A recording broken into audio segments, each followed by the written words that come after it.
right, thank you very much, Jim Lampley. Oklahoma won the toss, deferred to the second half, meaning the Sooners will have the option at halftime. Meanwhile, Texas has elected to receive. So Mike Adamle will get a chance to see Mr. Stafford at work right away, who is quite a change in that Texas offensive scheme. The offense is not nearly as predictable as it has been in the past. They show a multitude of formations, a little variety in their motion, and Stafford is a passing quarterback. Last year, Timmy, he was third in the Southwest Conference in passing efficiency. Through 3 games this year, Texas has thrown the ball 85 times. Through 11 games in 1985, they passed 108 times. So already you know that Texas is airing it out. Last year, the Sooners held the Longhorns to 70 net yards total offense, which is the lowest total of Akers' era at Texas. They dominated. You know, Brian Bosworth talks big and big players. He's ready for this one. He has Fred Akers' name taped to his ankles. Kicking off will be Todd Thompson, number 91. Deep for Texas, Kevin Nelson, number 32, and Laren Brown, 84. Both are Flyers, sub 4.4 40s.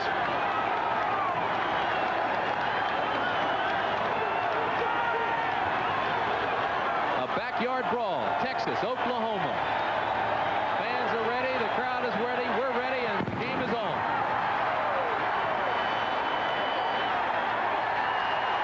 Kevin Nelson in the end zone. He didn't field it. It goes through. The ball will come out to the 20-yard line.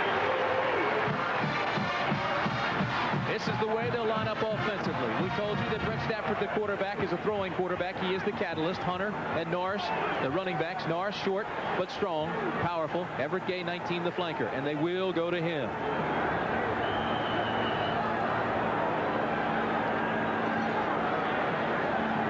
Brett Stafford, 85 attempts. They only threw about 150 times all last year. And this is just the 4th game for Texas, so you can see that they are throwing more. This is first down at the 20. Texas, pressure backside, get the ball out. That's Hunter, and Hunter takes it across the 20 to the 24-yard line. That's Charles Hunter, 6'1", 215-pounder, and he's from Odessa, Texas. It's got to be a delight to Texas fans watching him throw on first down. This is the Texas Longhorn offensive line.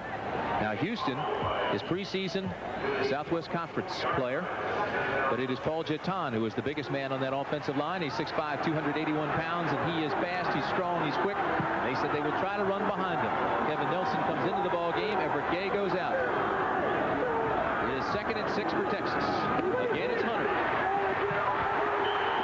Hunter gets to the 25, and that'll be it. Good pursuit by Brian Bosworth and Ricky Dixon on the Oklahoma defense. And we'll hear a lot about Brian Bosworth today.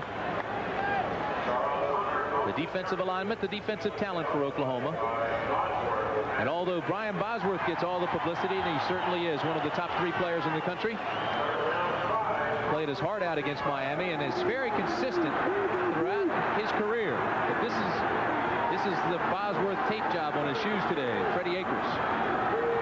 But the point I was going to make is that Miliazzo, the other linebacker, 42, is also very strong. On 3rd and 5, the pass is incomplete. Texas now will have to punt it back to Oklahoma. Everett Gay was the intended receiver, but good coverage on that side by Lonnie Finch.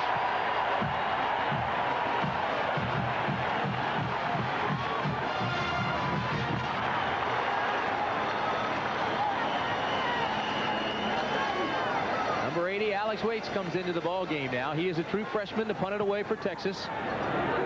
He's from Plano, Texas, the same hometown as Tim Lasher, the Oklahoma place kicker. Patrick Collins, 33, is deep for Oklahoma. A low end-over-end kick. It is short. It's taken by Patrick Collins. And he's up to the 47-yard line. A 34-foot, 34-yard punt. Return is 7 yards. But the bottom line is here that Oklahoma is starting with good field position. And the catalyst is Jameel Holloway. He's the one that makes the wishbone run.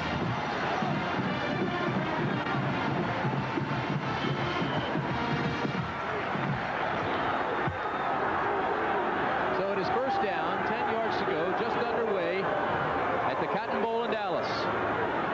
Great field position for Oklahoma. The give is to Tillman.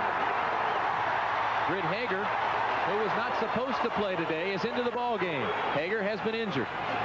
Oklahoma Sooner offensive line, big, strong, fast. The Phillips brothers both run 4.8 40s. But the key today could be Keith Jackson. He is indeed a talent, and these numbers may be a little bit misleading. Last week, the tight end for Rice caught 9 passes, and I'll guarantee you, Barry Switzer watched those films, and he knows how available that tight end is against that Texas defense.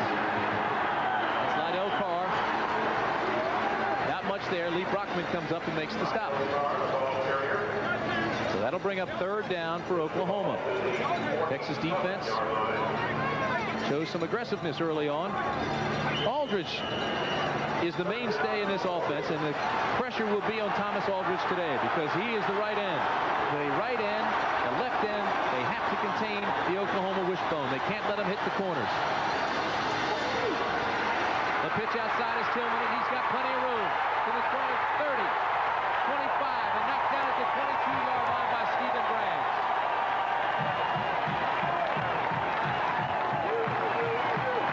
There's those corners we were just talking about, Mike. Defending the wishbone is a matter of individual responsibility. Somebody has to be responsible for number 20, Spencer Tillman, the pitchman. He just got outside. He made a quick work of that perimeter there. Finally, number 6 knocks him out of bounds not before a 22-yard game. 1st and 10, the ball on the 21. The give inside the big Lydell Carr. And Carr bangs his way down inside the 15 before Stephen Bragg can make the tackle. And when you think about defending the ball, Timmy, you got to think about that fullback too. That's one of the reasons why Miami had such success defensively against them. They held Carr and Leon Perry. Carr's back up to just 17 yards. You stuff the fullback, you got a chance to stuff the wishbone, but they haven't done a good job so far. 2nd and 2. Carr. And he'll be close. When you defend the wishbone, everybody has an assignment, and you have to carry through the assignment no matter where you think the ball is. The down tackle has to take the dive man with assist from the linebacker. If there's a fake there, the linebacker has to scrape off and take the quarterback along with the defensive end, depending on the defense that's called. And the cornerback on that side has to offer a lot of support to the run and get up quickly to the pitch man. It is 3rd and 1. 2 tight ends, Parham and Jackson for Oklahoma. Holloway on the quarterback sneak. He's got it.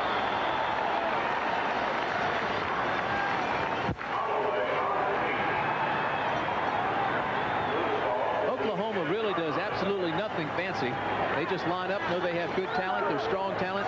The rules of the game, straight ahead, no fair dodging, and they come at you. If I was Barry Switzer, I'd do exactly the same thing. His offensive line, probably the best in it's been in about 10 years, Tim. Big, powerful, strong, and experienced. OU now 6 rushes, 39 yards. They're chewing up that Texas defense.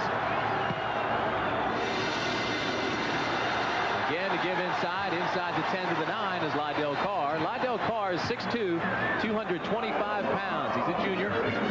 Beat Oklahoma.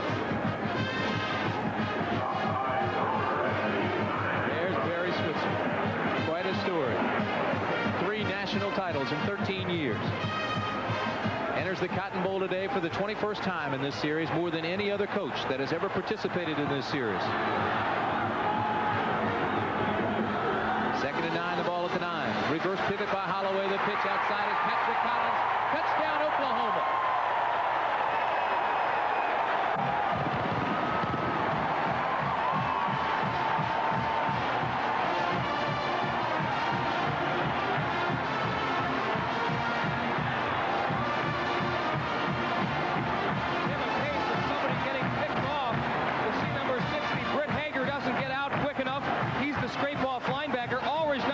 Does his job, but the man who was supposed to pick up Patrick Collins does not, and he scores easily to give the Sooners a 6-0 lead.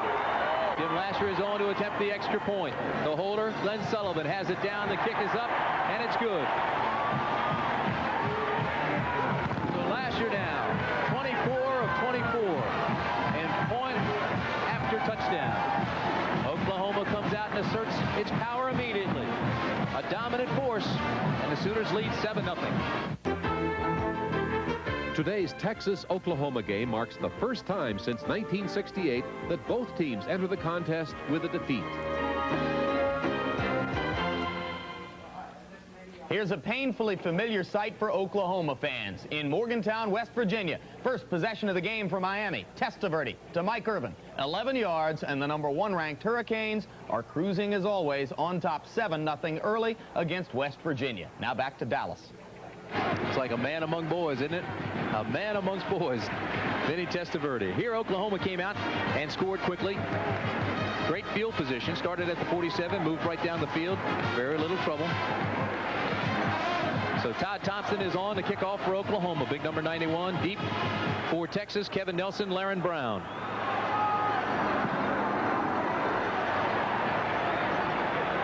This is Kevin Nelson.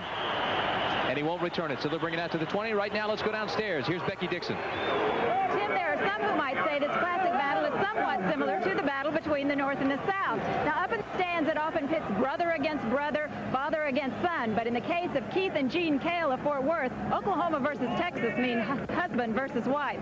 He wears his Sooner red. She wouldn't be caught without her burned orange. He booms Boomer Sooner, while Jean counters with the eyes of Texas are upon you. Now, to further add to this story, Jean, I understand you two even met in an Oklahoma-Texas game. That's right. About 10 years ago, a mutual friend invited us, and we found out opposite through a try. Any way to keep peace in the family this weekend? I don't know. She stole my Texas shirt, beat Texas shirt today, and so it's going to be a long day. All right. Good luck to you both. Thank you. Back up to you. All right, Becky.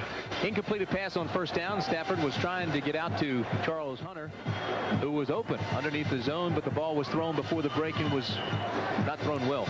Tim, one thing Texas offensive coordinator Dwayne Painter said is that we have to give Stafford time. So far, he's had the time. He's just been off the mark.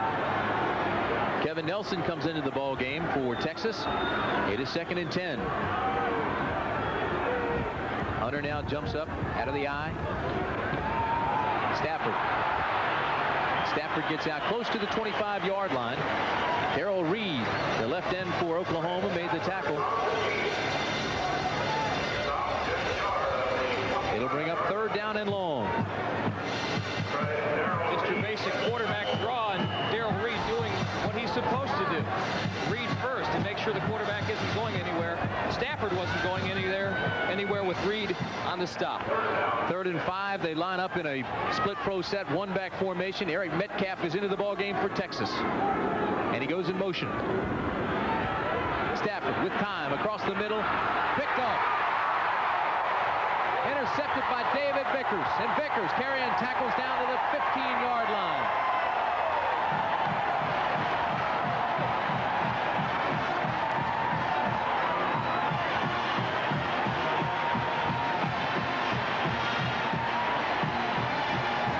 Stafford experiencing some first quarter jitters here. The intended pass receiver. Watch number 34, Darren Norris, out of the backfield. This was just a little delay action on the part of Norris. The ball thrown too high, tipped up in the air, and there's the interception. An easy pick for David Vickers. The old tip drill for Vickers, and it's outstanding field position once again for Oklahoma. 1st and 10, the ball on the 15.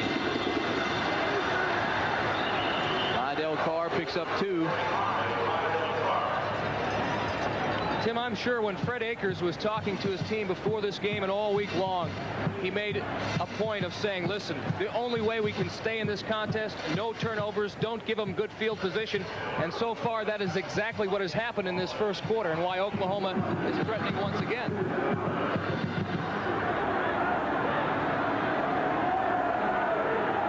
9 minutes and 15 seconds remain in the first quarter of play at the Cotton Bowl in Dallas. 2nd and 9 to pitch outside. This is Patrick Collins. Touchdown, Oklahoma. Same story, just told a different way.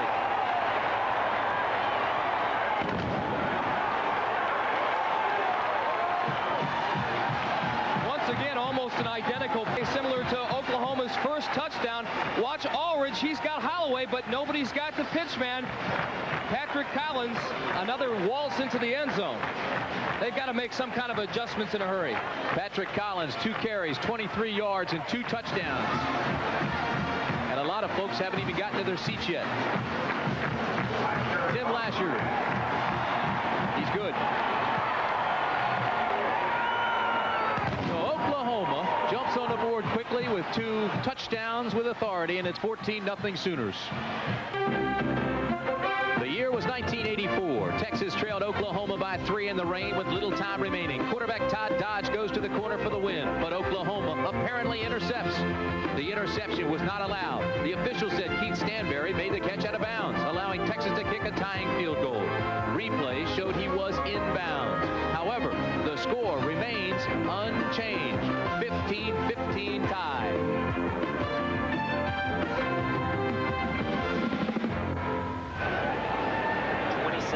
No question about the interception for Oklahoma this year that set up the touchdown that was just scored by Patrick Collins. And that means Oklahoma has now intercepted a pass in 9 of the last 10 games. So the Sooner defense still has not allowed a point in the first period this year. Collins, 2 carries, 23 yards, and 2 touchdowns. Todd Thompson will kick off. There are the 2 deep backs. Kevin Nelson, number 32, and Laren Brown, 84. Thompson is number 91. His first 2 kicks have gone the distance into the end zone and have not been returned.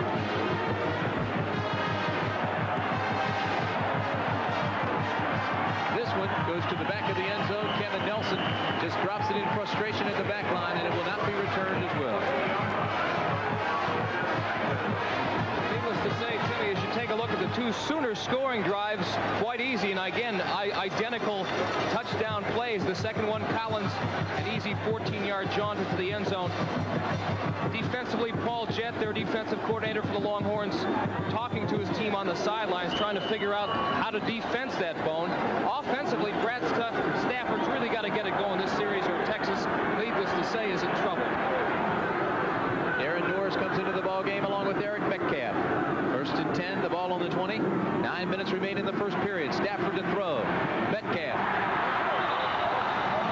A gain of 8. It'll bring up second and short for Texas. Troy Johnson knocks Eric Metcalf out of bounds. He is dangerous. He had 51 yards on the ground last week against Rice, running the ball. Another 55 catching the ball. Big day for Eric Metcalf. He is just an 18-year-old sophomore.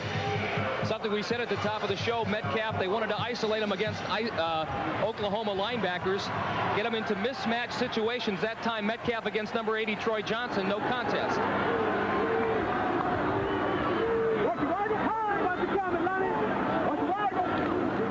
Second and short, the give inside. This is Norris. He'll be close to the first down. I think he's got it.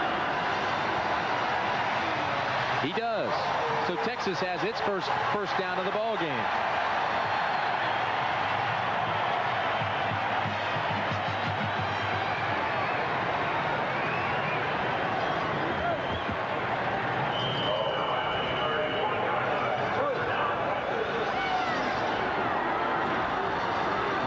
Stays into the ball game. Everett Gray comes in for Texas.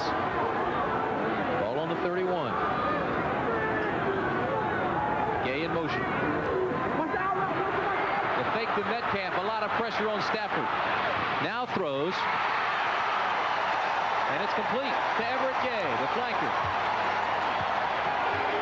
Another first down for the Longhorns.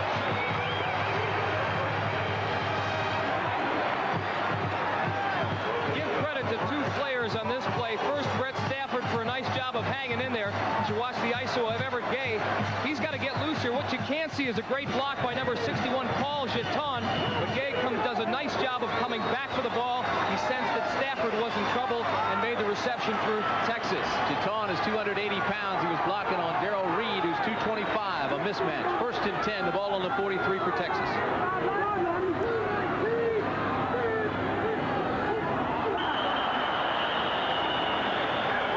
Everybody jumps, and it'll probably be 5 yards against Texas.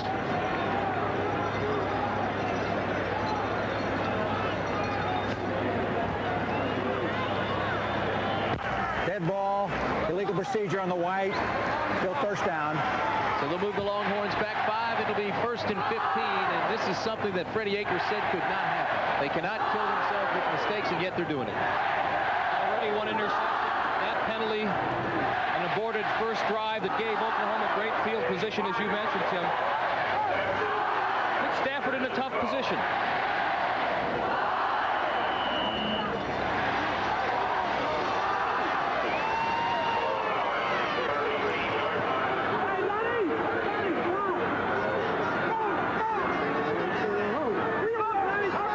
Stafford, quarterback draw on 1st and 15, gets across the 40, back near the original line of scrimmage. Troy Johnson made the tackle for Oklahoma, the big right end. He's 6'2", 230 pounds from Houston, Texas.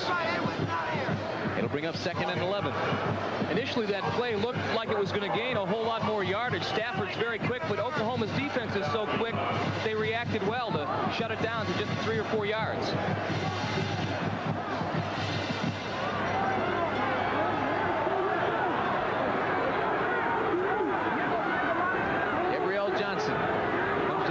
Screen. Everybody else is tight with Gay in motion at 2nd and 11. Stafford under pressure from Reed and throws it out of bounds.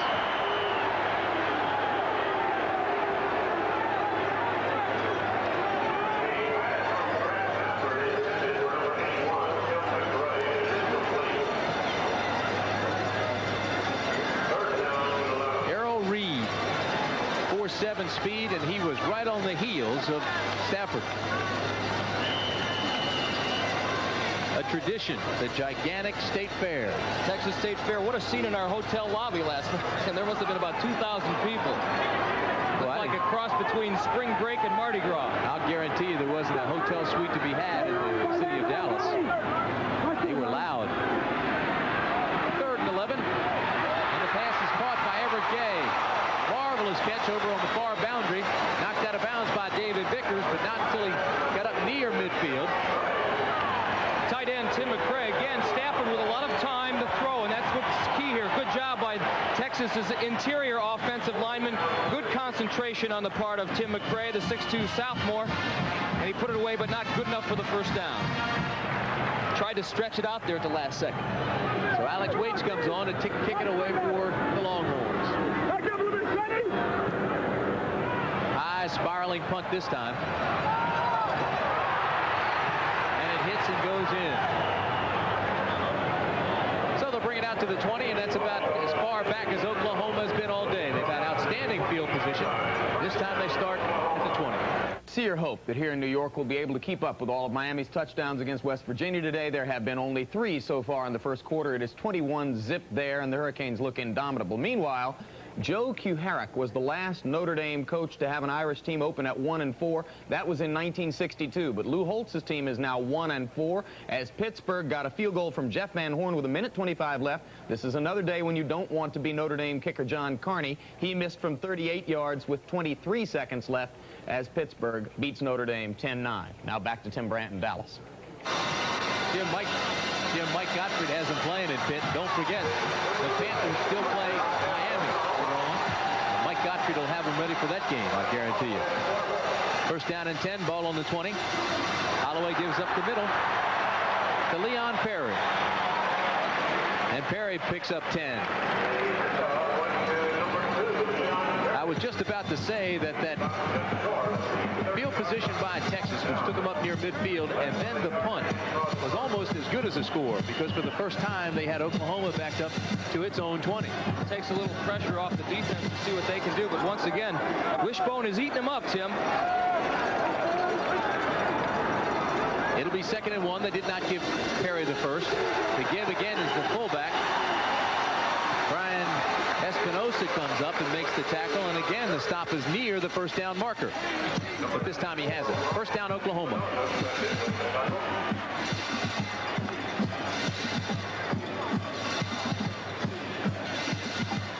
Oklahoma is the top-rated running team in the country, averaging 349 yards a game. That's impressive.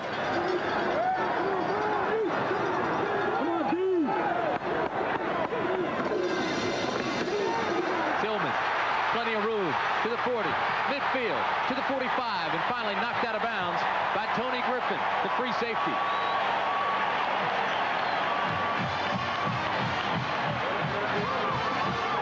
The crossbuck got the linebackers in trouble right off the bat. That's a play you don't expect. Now, we talked about middle linebacker Mike Hager. He's bothered by that bad ankle. He went in there on a blitz, sort of a blitz to force the play. pitch number 60. Hager takes himself out of the play. Good job by the offensive lineman for the Sooners, and Spencer Tillman on his way using the 4M to gain some extra yardage. Looks like a face mask there, Tim. See the reverse pivot and the misdirection, though, had him going to the right side. The play was a counter back to the opposite side. Again on first down, Holloway has the corner. Looks for a block, cuts it back, and he's to the 28-yard line. Jamel Holloway. Stephen Braggs and Britt Hager came back to make the tackle, but not until it was another Oklahoma first down, and again the Sooners are driving. Perfect example of why Barry Switzer loves Jamel. He's got those quick feet. He makes things happen. Even when you do have the defense, or the wishbone defense right, you're left with one-on-one situations. Then it becomes a matter of their athletes being better than your athletes. In this case, Oklahoma's has the edge. Again, a misdirection play out of the bone on 1st and 10. It'll be a gain of 2. Patrick Collins, the ball carrier. Oklahoma has rushed for 121 yards already. Texas has but 10. Spencer Tillman has 54 of those in 3 carries, and Tillman has 2 touchdowns, or Patrick Collins rather has 2 touchdowns. 5 minutes and 35 seconds remain in the first quarter. It's been all Oklahoma. Holloway options the end. This is Tillman, and Tillman's inside the 25 to the 24-yard line. Senegal comes up out of the strong safety spot and takes him down.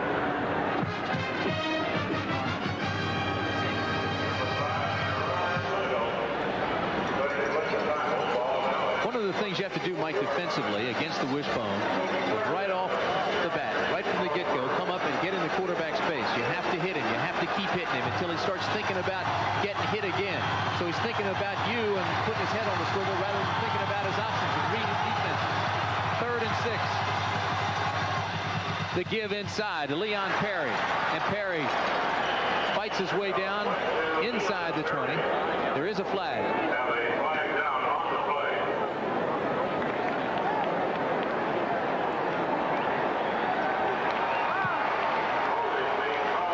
Holding against Oklahoma, so they'll move him back. Michigan against Michigan State, 13-3. Jim Harbaugh is about as good as they come, the quarterback in Michigan. Look at Ohio State and Indiana. Indiana's unbeaten. Ranked 19th in the country, too. We got holding on the offense. Still 3rd down.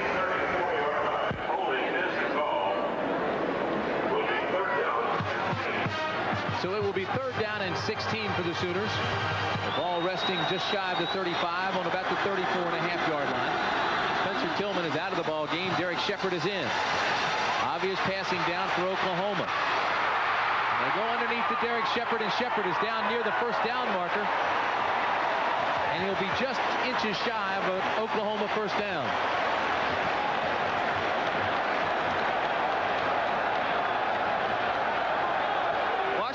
Longhorns defensive formation number 63 right there has a chance to get Holloway, but Holloway again with those quick feet. He just waits for Derek Shepard to come free across the middle, and Shepard picks up the first down.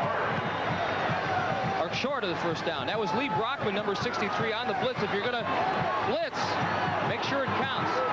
2 tight ends, everybody in on the wishbone. It's 4th and 1. Oklahoma has loaded the wagons. Holloway over the top, first down.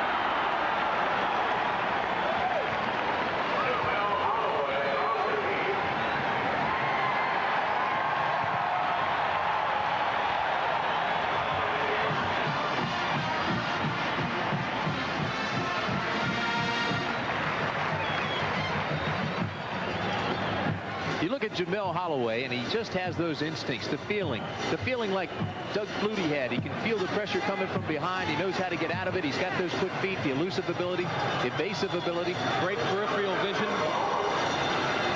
And just a sophomore, how good can he be? 1st and 10, 3:43 remain, first period. Straight ahead to Leon Perry. This is perhaps the fastest Texas team that Fred Akers has had in his tenure in Austin. But right now, with all the injuries, the Longhorns lack depth. Yeah, it's almost a shame this game isn't a track meet because Texas might win. They've got Eric Metcalf, the NCAA champion in the long jump at 27 feet plus. We'll talk about a few more of the players in a couple of seconds. Tillman got tied up with the pile up there, and Blake Croner grabbed his ankle and finally pulled him down. So it'll bring up 3rd down and about 7.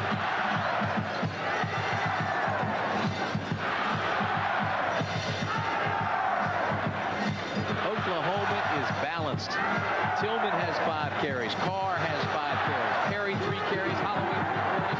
Collins 3 carries. Everybody gets involved in the Sooner offense. 3rd and 5 from the 13-yard line. Holloway. Boy, and Holloway is belted. Lee Brockman and Terry Steelhammer, who's 260 pounds, really lambasted Holloway on that play. And keep in mind, Holloway is just returning from an injured shoulder. Well, that's one of the ways to stop the wishbone, as you mentioned earlier, Tim. Pound the quarterback as many times, sometimes even if he doesn't have the ball. That's what Miami did 2 weeks ago. You hate going back to that game, but that's how the Canes beat the Sooners, knocked them out of the ball game with a bruised shoulder. Tim Lasher on to attempt the field goal. It is a 28-yard attempt for Lasher. He is 2 for 3 on the season. This one is up. It's long enough, and it's good. And Tim Lasher now becomes the all-time Oklahoma kick scorer. 17-0 Sooners. Steelers, a win here could get them back in the division race. But Cincinnati's atop the AFC Central and plans to stay there. It's ABC's Monday Night Football. The Texas alumni is restless. Last year, Texas suffered the most lopsided losses to SMU and Texas A&M in the history of those rivalries. 4 Longhorn assistants lost their jobs. Akers almost did, and he is on the line right now, trailing 17-0 to the Sooners of Oklahoma. And that does not sit well in the state of Texas. Todd Thompson to kick off. The deep men, Kevin Nelson 32, Laren Brown 84, and they have yet to field a kick and return it here today. Thompson has been sailing them almost out of a cotton bowl.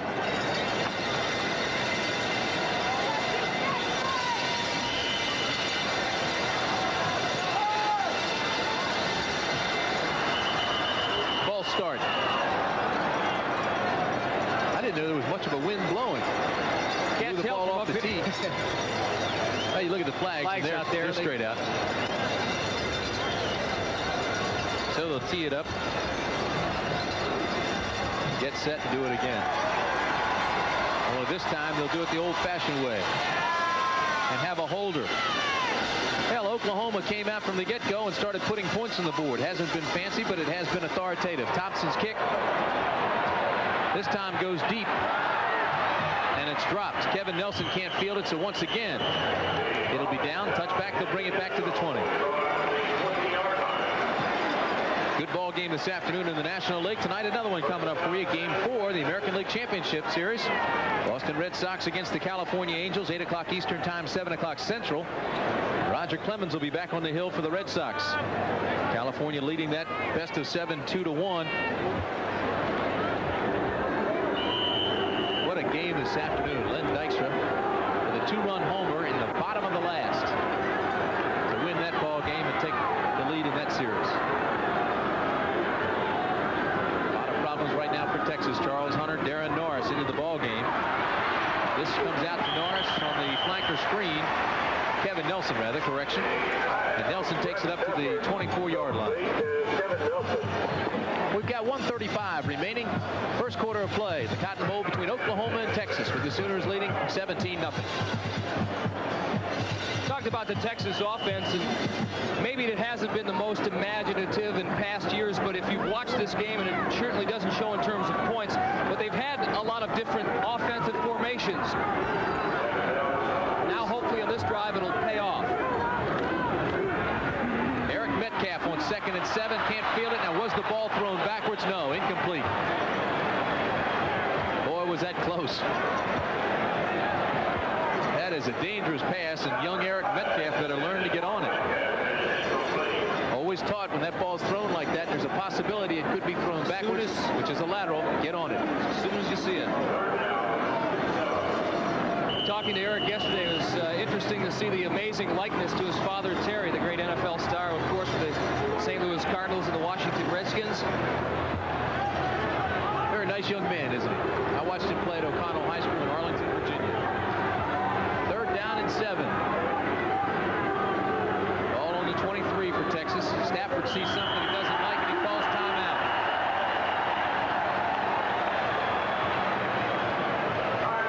I could look across that line of scrimmage and see something I don't like, too. Well, he had number 44, All-American, as you see Jamel Holloway getting his pads adjusted.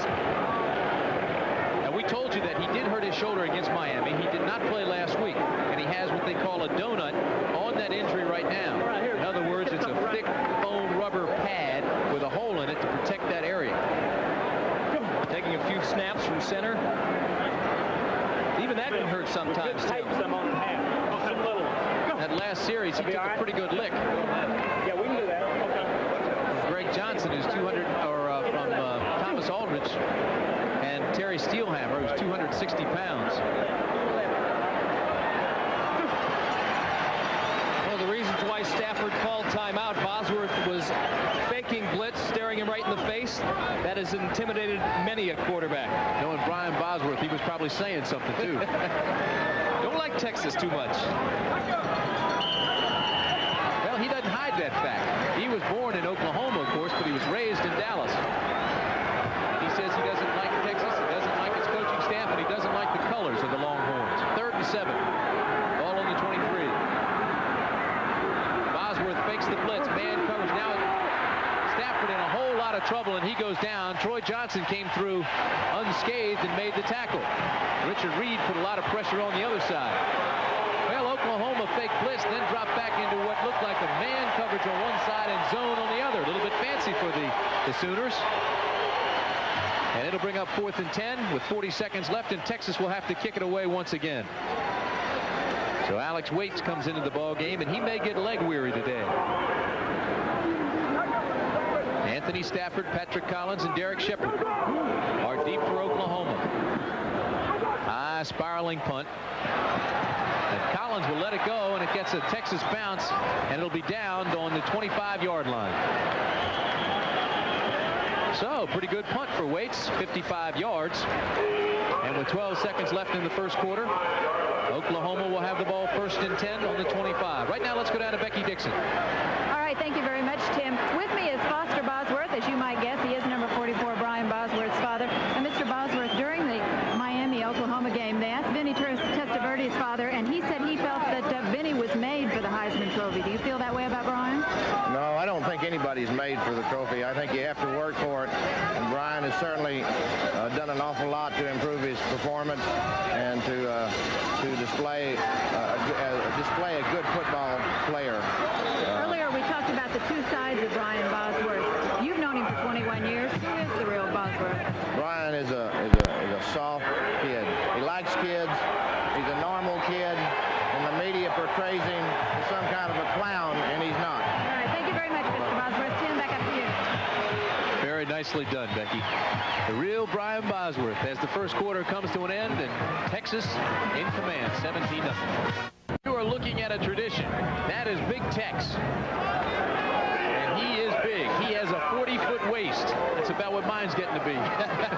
Texas could use him on defense. 2nd and 6. We're just underway. Second quarter. Best penetration of the day for the Texas defense. And this time, folks, they ran to the football. Blake Brawner got there first. And then a host of other Longhorn defenders followed quickly. Well, as you might expect, no surprises as you take a look at the first quarter statistics. Total dominance on the part of Oklahoma.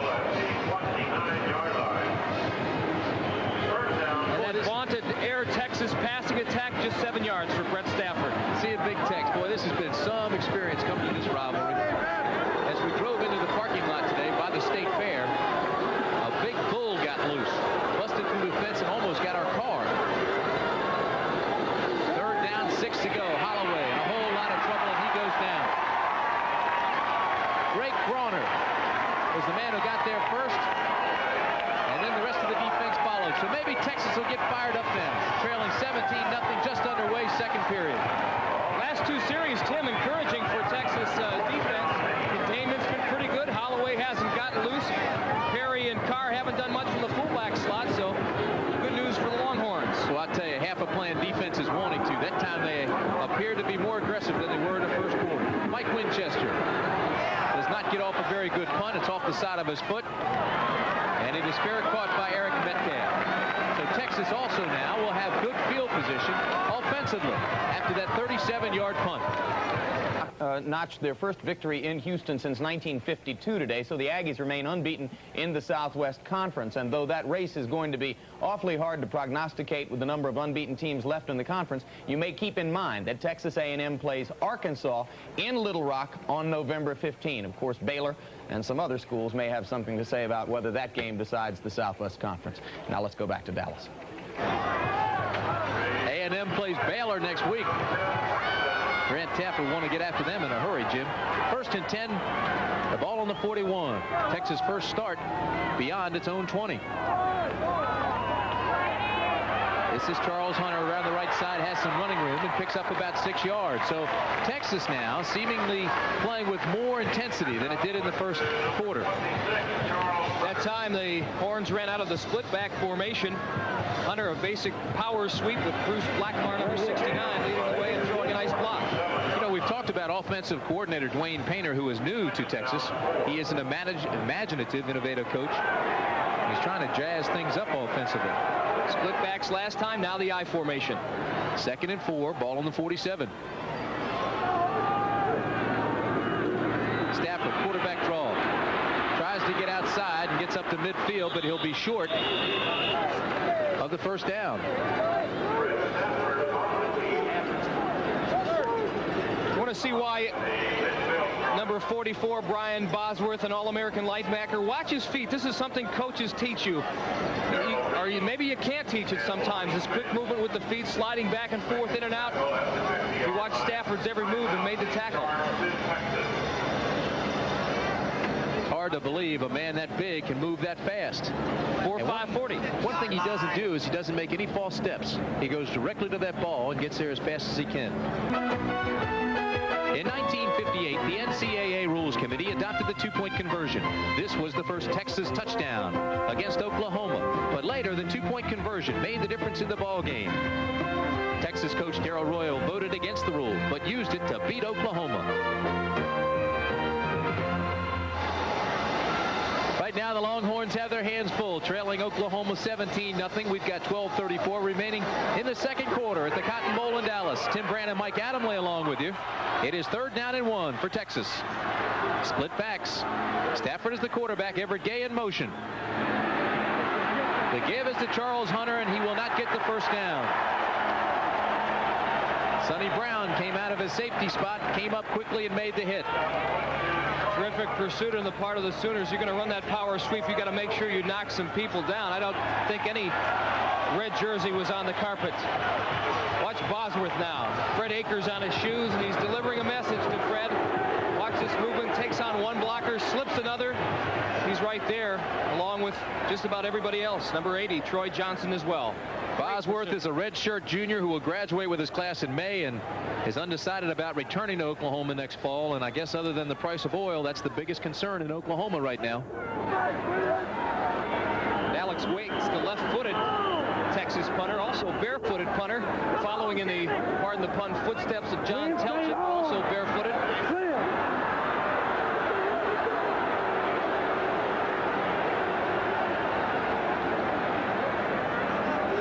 Texas takes a timeout, and that is the last timeout for the Longhorns in this half. And I can't understand that. Why would they take a timeout there, Mike? I'm not quite sure, unless they weren't familiar with the perhaps Oklahoma had a punt rush on. The punter's essentially the quarterback and has the right to call that. Well, that's the last timeout of the half. We've got 11:44 remaining in the half. And now is there some confusion on the field? Well, they're trying to get the cheerleaders off. Patrick Collins is deep for Oklahoma. There's your punter, Alex Waits, for Texas.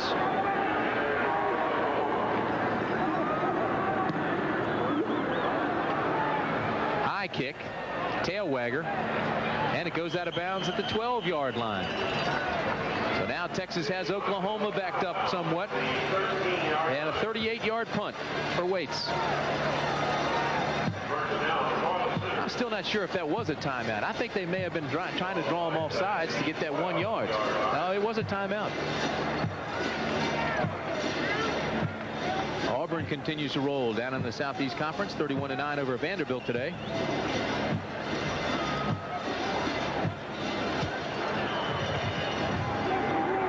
Purdue trails by a touchdown. Here it is 1st and 10. The ball on the 12 for Oklahoma. And the give is straight ahead. Lydell Carr. Lydell Carr is the key to the wishbone attack. Carr is a bruising runner whose ability to stay healthy has been, I think, an important factor in the Sooners' success.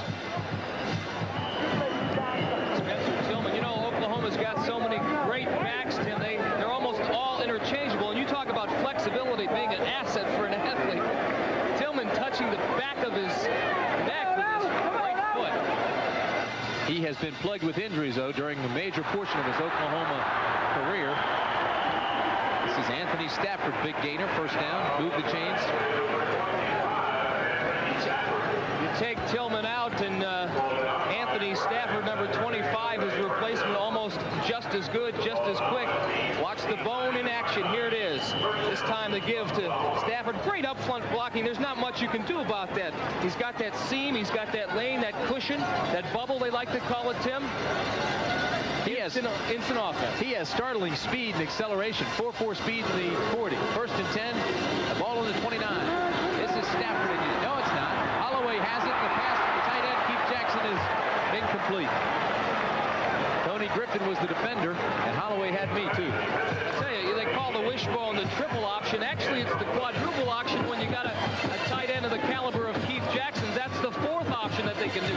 They fake the crossbuck. There's Holloway looking for, and this play has been successful many times. Jackson almost makes a remarkable one-handed grab. I can hear my old coach now, Jerry Claiborne, yelling at me for going with the first fake. Wayne Duncombe comes into the ball game at linebacker for Texas. 2nd and 10. Holloway. The pitch back is to Earl Johnson, and Johnson takes it up to the 35-yard line. Texas defense is being more aggressive. The outside contained people are coming up. They're maintaining their outside leverage. They're trying to string things out and wait for pursuit. And now the pursuit is coming. They're running to the football. They stress one thing. Stay with your responsibility. If you're responsible for the pitch man, tackle the pitch man. If you're responsible for the quarterback, tackle the quarterback. Up in Nebraska, we talked about this yesterday. Tom Osborne practiced against the wishbone by not using the football. Just have them tackling their assignments, and it works sometimes. 3rd down and 4 for Oklahoma. Holloway down the line. Breaks the tackle. Gets out across the 42-yard line. 1st down. Sooners.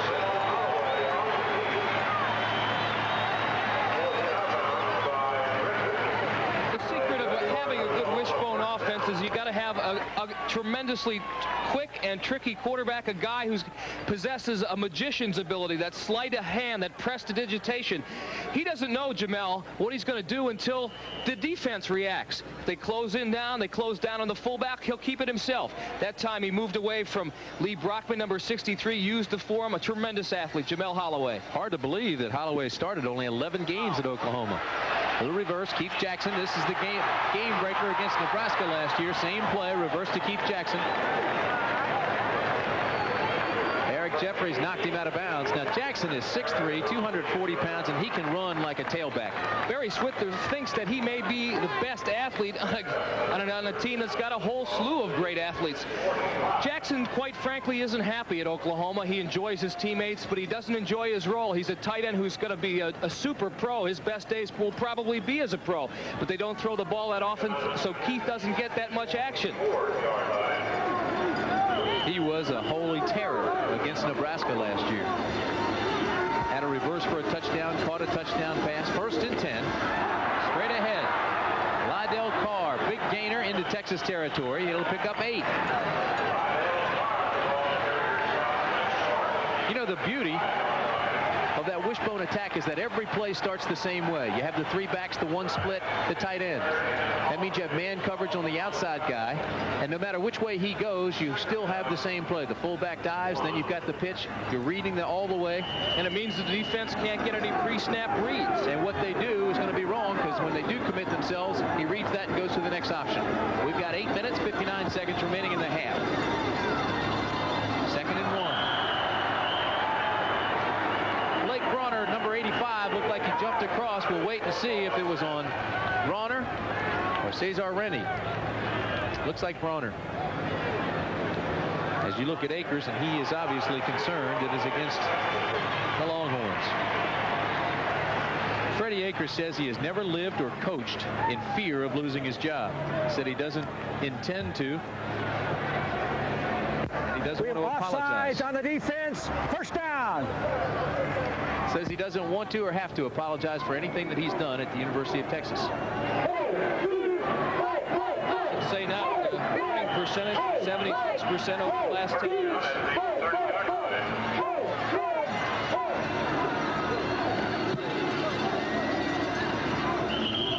Lydell Carr on 1st down picks up 3. And wishbone teases you a little bit too. Just when they think defense thinks it's got things closed up pretty well, bottle up, Jamel runs that crossbuck or the reverse to Jackson or the quick slant into Jackson. It'll also lull you to sleep because they don't throw that much. The wideout is covered man-to-man most times, and when you least expect it, they'll pop it long. Now they only give him 2 on the carry. It'll be 2nd and 8. Woo. Nice move by Holloway. Cuts it up inside down to the 26-yard line. Very typical Oklahoma Sooner drive up and down the field. 10 plays, 11 plays, 12 plays, 5 yards, 6 yards, 8 yards, 2 yards. Next thing you know, they're in the end zone.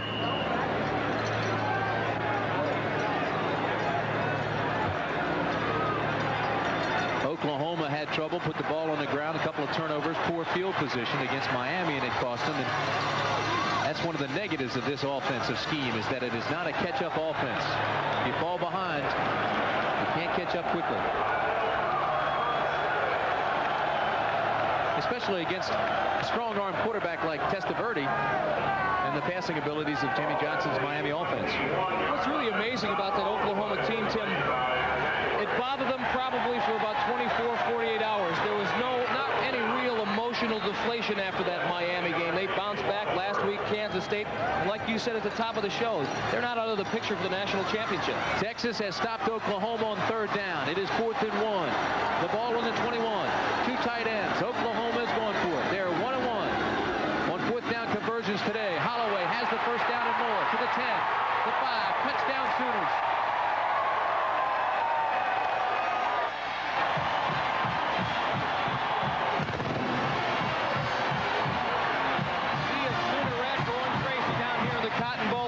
A great play call and terrific execution by the master of prestidigitation, the magic wishbone man, Jamel Holloway. Watch him, number 45, Lydell Carr. He holds it as long as he can.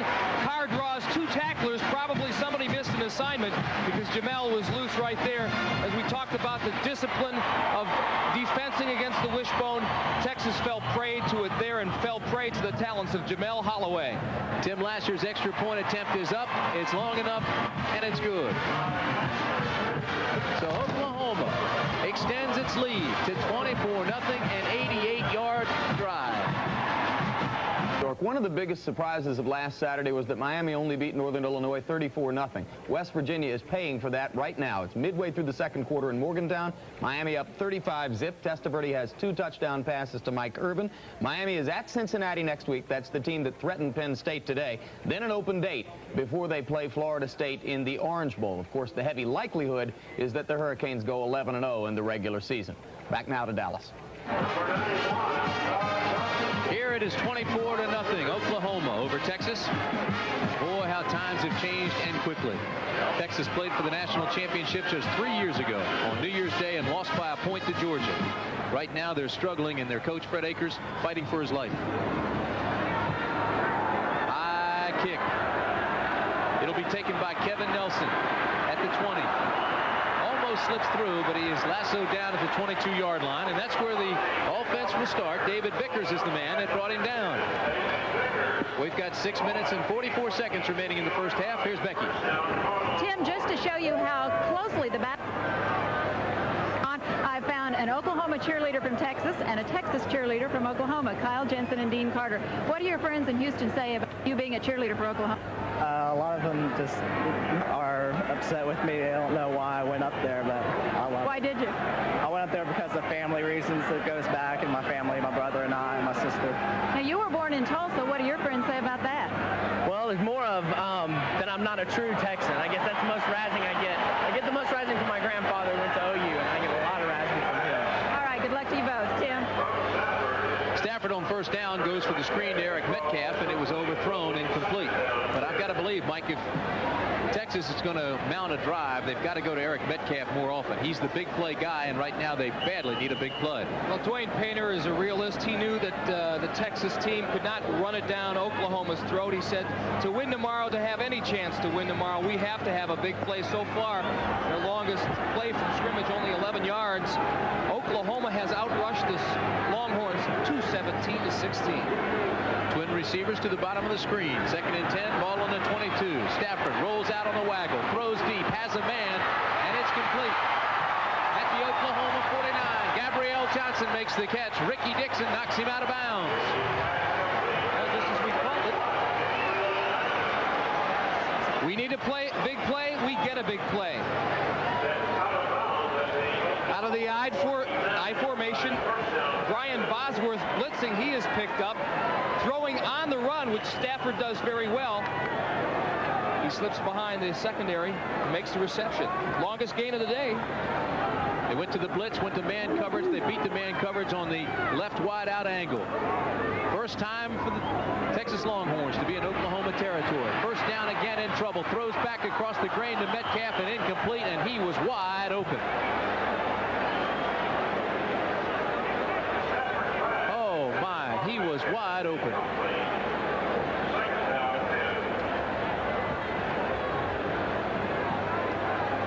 He rolled to the right and threw back, and Eric Metcalf even had a blocker in front of him, and not a Sooner in sight. As we take a look at number 10, Brett Stafford, he was given total control this year. Usually there's a quarterback controversy down here in Texas, but Fred Akers and Dwayne Painter said this is going to be our man. So far, he hasn't looked too good this afternoon. Maybe it'll come. 2nd and 10 again. He's pressured, and he's in a whole lot of trouble, and throws incomplete.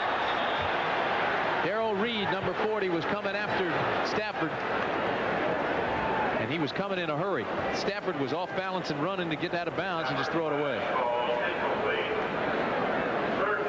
In all fairness, Dwayne Painter told us yesterday, and he is a new coach that just came from Georgia Tech this season, and his offense is fairly complicated. He said at Georgia Tech they used over 200 formations, and he only has maybe 60% of the offense in right now at Texas. It's almost a little bit like a foreign language. There's 700 new words the Longhorns offensive players had to digest.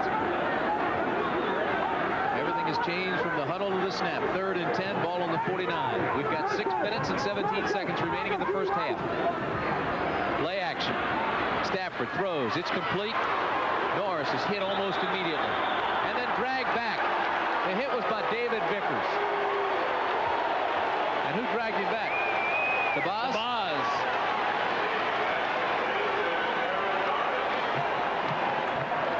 Well, he admittedly, self-admittedly, says he is perhaps the most liked and most hated football player in the country. But he says he loves the attention.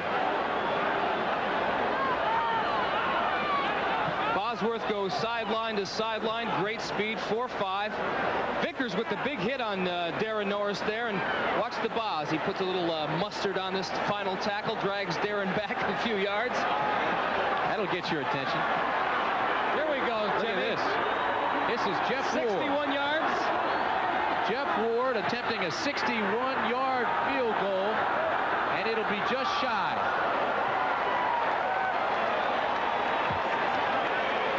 Jeff Ward has a very strong leg. His longest field goal had been 57 yards. This one was 61, and he was short. With 5 minutes and 18 seconds remaining in the half at the Cotton Bowl, Oklahoma leads 24-0. And Oklahoma has now changed quarterbacks. Eric Mitchell, a 6'1", 200-pound sophomore from Pine Bluff, Arkansas, will be doing the quarterbacking for the Sooners. Let me tell you, played extremely well last week against Kansas State, Mike. He got to start with Holloway injured, ran 12 times for 126 yards. They lose absolutely nothing with Mitchell at quarterback. Maybe a little bit of leadership.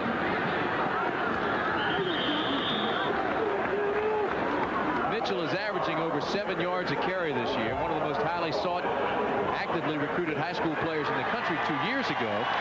And he is the prototype of a wishbone quarterback, extremely quick with a strong arm. He has the size to run over folks and the speed to run away from them, but I'm not quite sure that he has the system down as well as Holloway, and he's not as good a leader because of that right now. It'll be 2nd and 6, ball on the 48.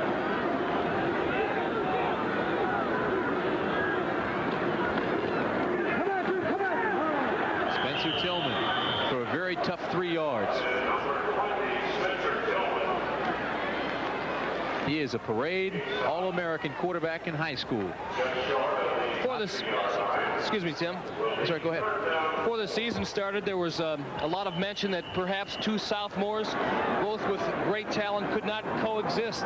So far they have. And they're good friends on and off the field as well. Although they aren't shy to talk about the rivalry between the two. They make each other better. 3rd and 4. Ball at midfield. Mitchell. To the 40. To the 30. Drops the football. It's loose. Flag on the football. Who got it? Oklahoma has it. Lydell Carr, number 45, the man on top of the ball. Eric Mitchell's fumble.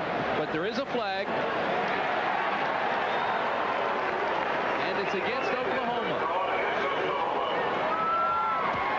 But that'll give you some indication of the talent of the quarterback we've just talked to you about. Well, we know how nifty Jamel Holloway is. Now here's your chance to watch number 1, Eric Mitchell. Watch the footwork here.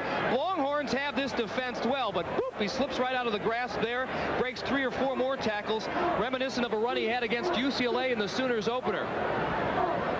Well, he went through a hole that wasn't there, but this is part of the problem. He loses the football. He put it on the ground twice last week, too, in the big win against Kansas State.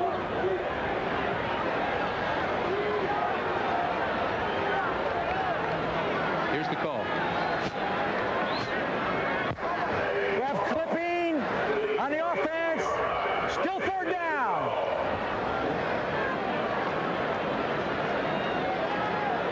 Sam Mappis, the referee, very emphatic in his call. So it'll be 3rd down, 10 yards for the first. The ball on the 44.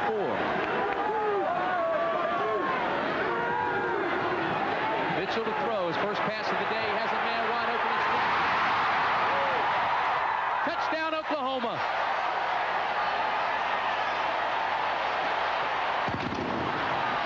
'56-yard touchdown. Eric Mitchell to Keith Jackson. Mitchell threw a 58-yard touchdown last week. Tim, this is the first time all day, I believe, that the Sooners were not in the wishbone offense. Mitchell has man-to-man coverage. He sees man-to-man coverage. Bragg's working on Keith Jackson. Keith Jackson beats him by a step, actually about 2 steps, and watch him turn it on. This guy is 242 pounds, and he can move. Easy score for the Sooners. Tim Lasher, the all-time leading kick scorer at Oklahoma, puts it up and through the uprights. If there's a difference between Holloway and Mitchell, Holloway may be the better leader, Mitchell a better passer. He certainly has a better field of vision because of his height. 6 feet, 1 inch tall, and when you've got a receiver, a target like Jackson, the All-American, it's easy pickings. He is also strong, 200 pounds, strong arm, put it out, and Oklahoma has now run away 31-0 over Texas. Oklahoma's only punted once. Oklahoma leads 31-0 over Texas. Todd Thompson on to kick off for Oklahoma. Kevin Nelson, Laren Brown. Deep to return. Just a stroll in the park. Lay down and rest. Is he hurt or is he just resting? Oh, he's just resting. He ran up his 24 points. It's time for Eric to do his thing. So he'll just take a seat, lay back, and relax and watch.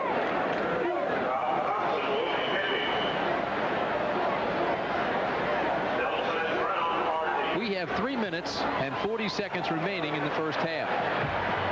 This kick is deep, but it will be returned by Kevin Nelson to the 15, to the 20, up to the 30, and knocked out of bounds on the 34-yard line. There should be a flag because he was hit out of bounds and from behind, but there will not be.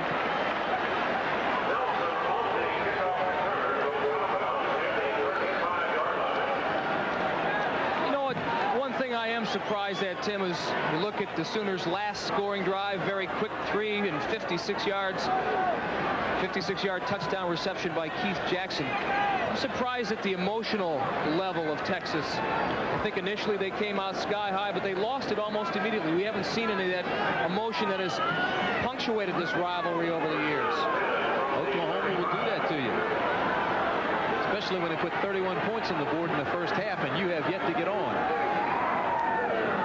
35-yard line. First down. Stafford in trouble, and he'll be sacked. Richard Reed made the penetration. David Vickers came out of a strong safety spot, and they got Stafford for a 4-yard loss.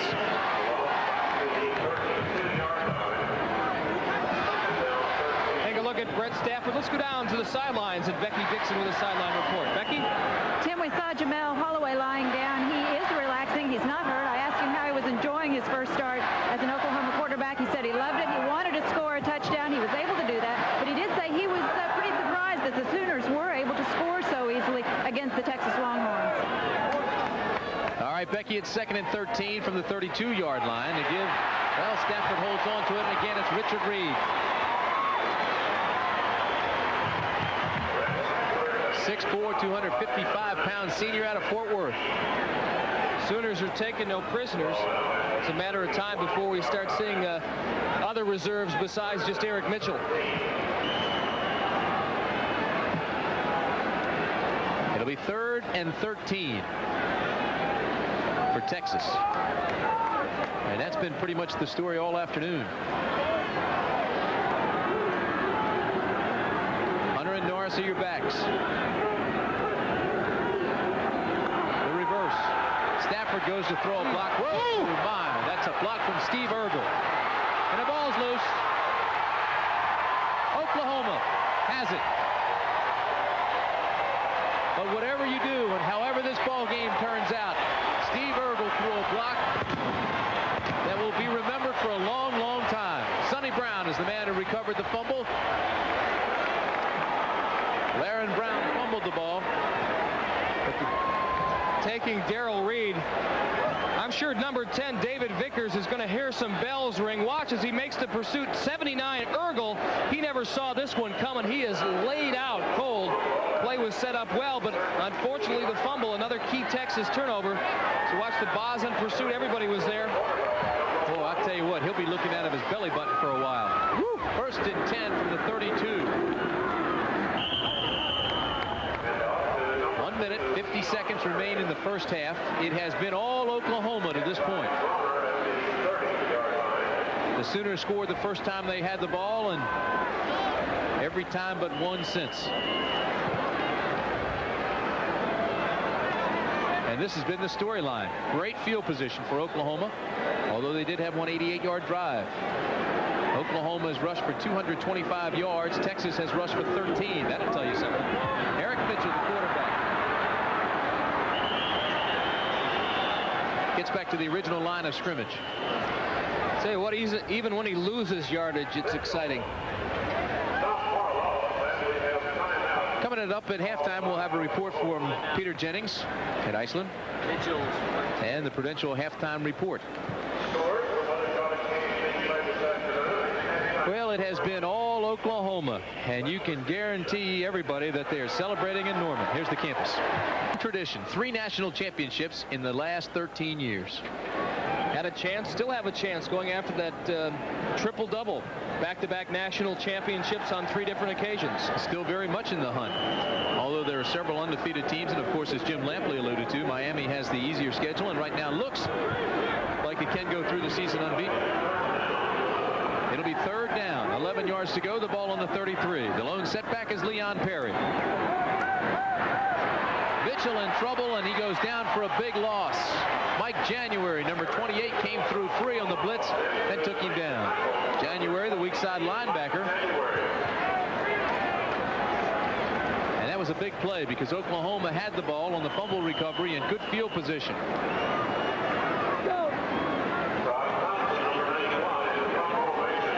So now the Sooners will have to give it back. Todd Thompson.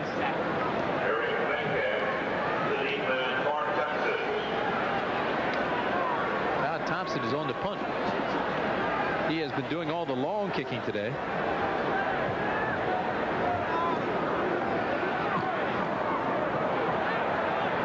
It is a high punt, not particularly long. Bounces on the 12, and it'll be downed right there on the 12.5-yard line. Well, we told you how they're celebrating in Norman. Not the same story in Austin, but it's still a lovely campus. 24 seconds remain in the first half here at the Cotton Bowl in Dallas. Texas has the football, and they'll run the clock out. Eric Metcalf is the ball carrier off tackle. Texas has no timeouts remaining, nor do they want any right now. They want to get back to the locker room and not trip getting there.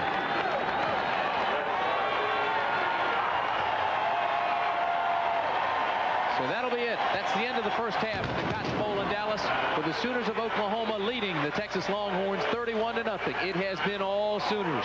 The Prudential halftime report is coming up after this.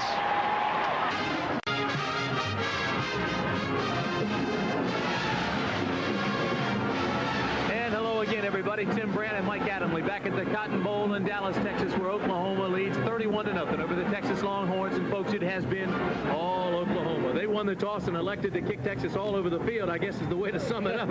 But it has been all Oklahoma. It remains that there has not been a team to score on the Oklahoma defense yet this year in the first quarter. They extended that to the first half in this ball game, and they are averaging 349 yards a game. They are ahead of that pass. And the wishbone is in rare form, Timmy. They scored early and often. First quarter action here. Jamal Holloway working the bone. Watch him deftly fake down the line. Pitch to Patrick Collins. Just a 9-yard touchdown run and gave the Sooners a 7-0 lead.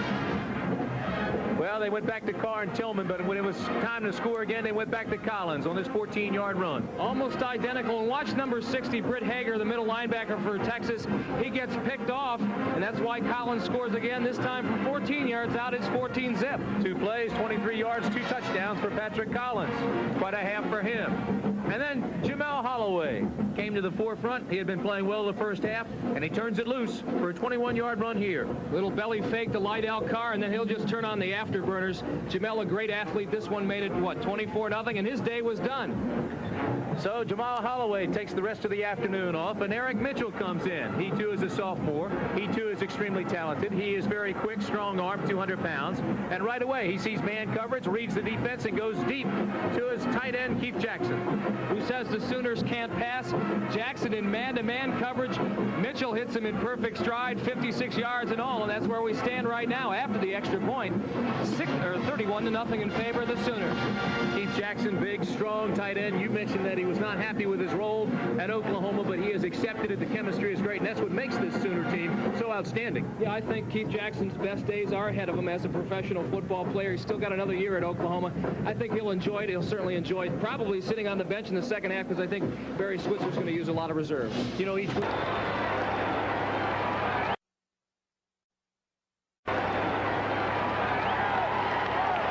Oklahoma leads Texas 31-0. We are at halftime in the Cotton Bowl in Dallas, Texas. Tim Brandt and Mike Adamle along with you as the Longhorns come back onto the field. And you have to believe that Fred Akers gave his team a good old-fashioned tongue lashing in the locker room, because the effort was suspect. Supposed to be an emotional game, a great rivalry. OU quickly took the starch out of the Longhorn sails, and I think they are a little bit emotionally flat. I thought they were in the first quarter, even despite the fact that Oklahoma was dominant. Fred Akers was giving a pep talk, talking about his job a little bit. Timmy, we'll talk about that later. As you see the statistics, you don't need to read these too much to realize just how dominant Oklahoma was in the first half. They led in every statistical tackle category, including total yards. Passing yards, 70 right there. That wasn't enough, but only 14 yards on the ground. Dwayne Painter, the offensive coordinator for Texas, said before the game, we've got to run a little bit just to keep these guys honest. That hasn't happened. Brett Stafford has 88% of the Texas offense this afternoon, which is only 74 yards. 70 yards pass, 4 yards rush. Barry Switzer sitting on top of the world. He has every reason to be smiling. His team is on top, 31 zip. Not too much pressure. The only pressure right now is to get as many kids into the ball game as he can. He is the nation's winningest coach percentage-wise with 129 wins, 25 losses, 4 ties. That's an impressive winning percentage of 84%. As we've told you, his teams have won 3 national championships in 13 years, 10 Big 8 titles, and he has been successful in 7 of 10 bowl games. Now, see, therein lies the difference. The folks here at Texas in Austin are upset at Freddie Akers, although he has won 76% of his ball games. But in bowl appearances, postseason appearances, he is just 2-7. And over the last 20 games, the last 2 years, he has beaten teams with winning records only 3 times. So Texas has to come out in the second half and prove something. Longhorns used to have a firm grip on the conference title. There's the pressure on that man right there, Fred Akers. But that firm grip has now been relinquished. In the last 4 seasons, 4 different teams have gone to the Cotton Bowl as Southwest Conference champions. We talked to DeLoss Dodds yesterday, and I asked him if there was a possibility, with all the rumors and all the speculation, that Fred Akers could be fired at the end of this day if it was a lopsided win. And he said no, emphatically no. We will maintain our coach and not make a decision until the end of the year. And we got that from DeLoss Dodds, the athletic director, and it will be his decision. Kevin Nelson and Tony Jones are the deep men, along with Eric Metcalf, number 2. And Kevin Nelson again has trouble fielding the punt. It goes through the end zone, out of bounds, and it'll come out now as a touchback.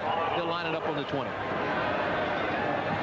So far, Barry Switzer electing to stay with his starting unit. Bosworth and company back on the field defensively for the Sooners. Fred Akers electing to stay with his quarterback, Brett Stafford. He really doesn't have anybody else to go to. The backup, number 8, Donovan Forbes, a wonderfully talented freshman, has yet to take a snap this season, so it's Stafford all the way. Has not played it down. Trailing by 31 points, it'll be first down and 10 on the 20 for the Longhorns. Stafford to throw, as he'll have to a lot the second half, and it's incomplete. Intended for his tailback, Charles Hunter.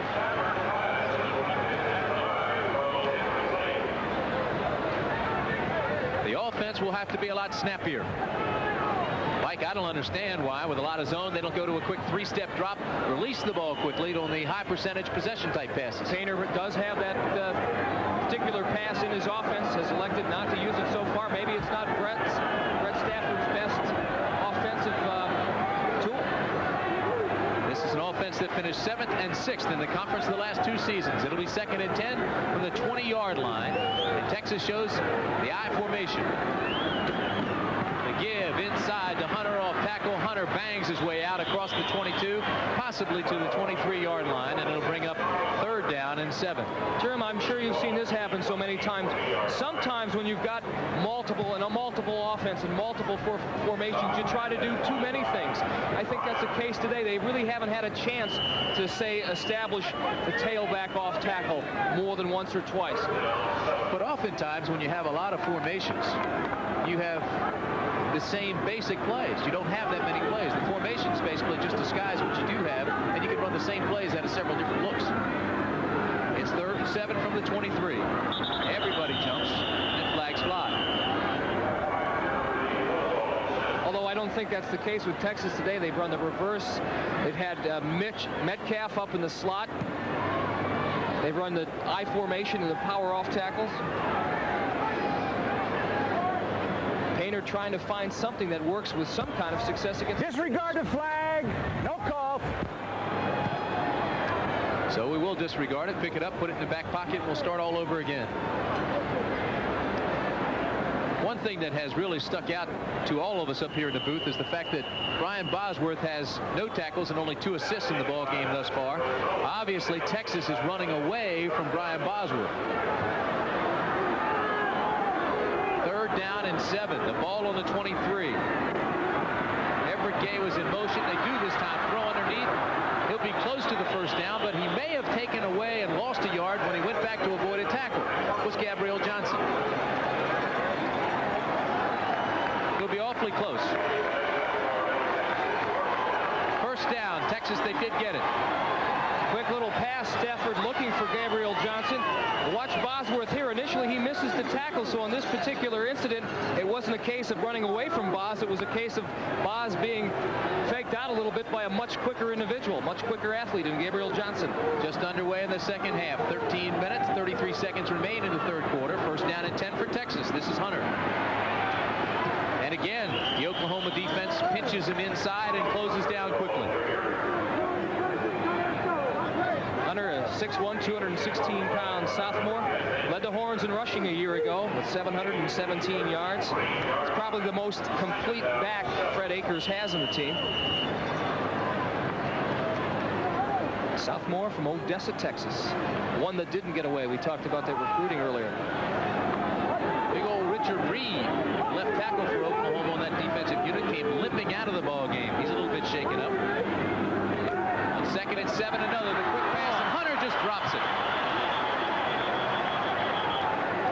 Could have been a big play for Texas. Stafford this time reads the blitz perfectly. You're going to see number 44, Brian Bosworth, trying to find that seam. But watch the job that number 69, Bruce Blackmore, does. He actually picks up 2 guys, knocks Boz out of the play. This is a pass that should have been caught and could have been a big gainer for Texas. Well, that's what we were talking about. They're going to have to go to the quick short drops. Get the quick pass underneath and get it to him in a hurry. Great job by number 69, Blackmore. You know, that's the first play this half that Texas has not gone at Bosworth. So things have changed dramatically in that fashion as the second half begins. Stafford to throw. Incomplete. Intended for Tim McRae, but there was outstanding coverage by David Vickers, who was in his hip pocket, rode him across the middle, and then stripped him of the football. So they'll have to punt it away.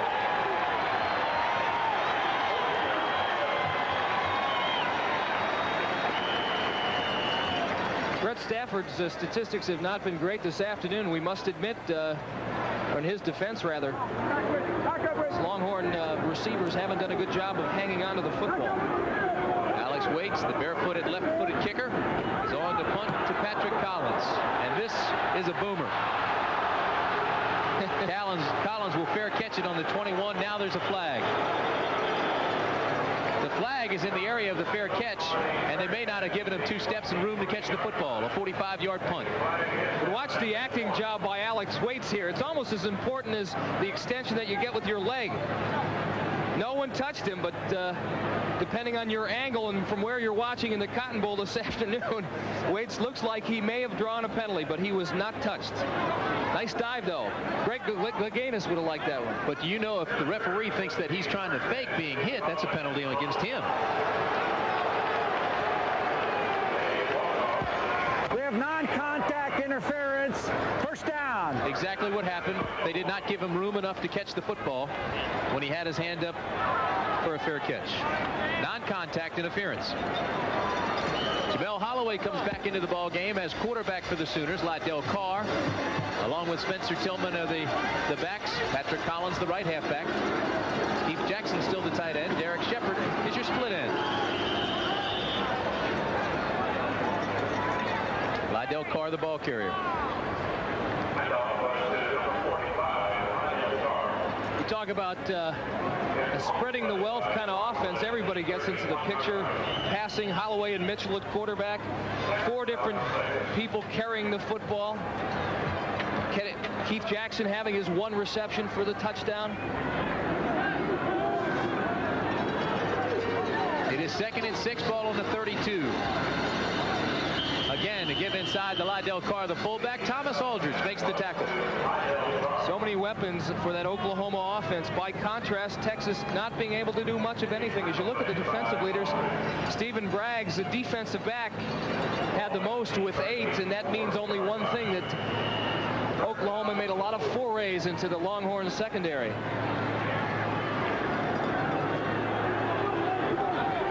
It'll be 3rd and 4. Ball on the 34. Motion man is Patrick Collins. Fake to Tillman. Jamel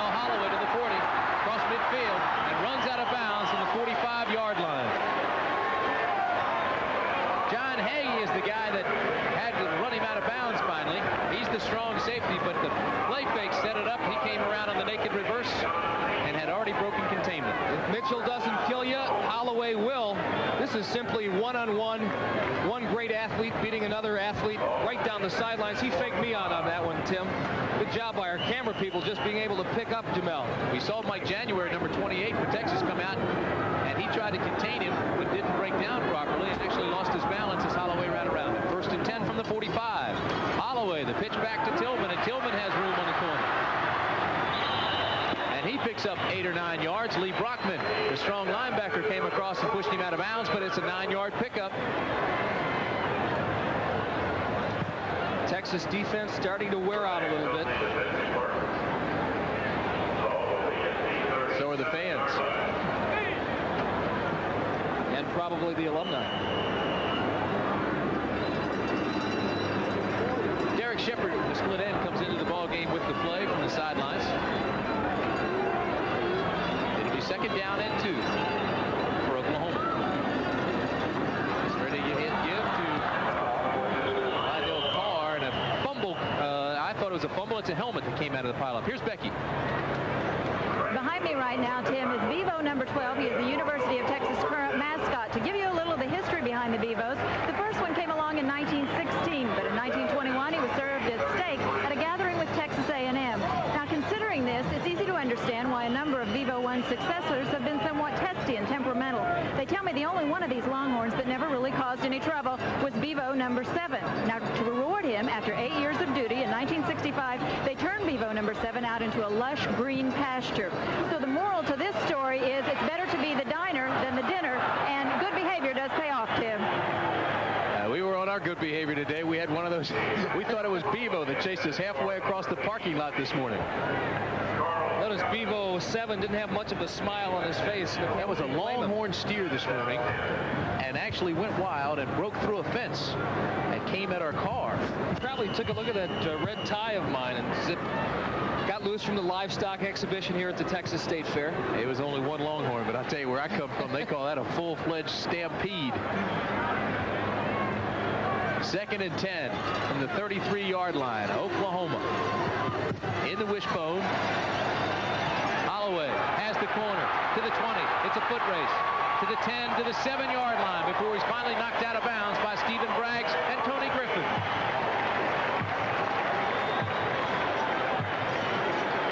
The wishbone working to perfection, and Jamal Holloway, the man who's executing it. And the offensive lineman picking off the people. There's a block on number 48, the young freshman from Texas, Dwayne Duncombe. There's really not much Texas can do about this. Superior athlete, superior execution. He's averaging over 6 yards a carry. And again, he did not play last week against Kansas State. Shoulder still may be a little bit sore. He came out earlier. It's 1st and goal from the 6. Touchdown, Oklahoma, Spencer Tillman.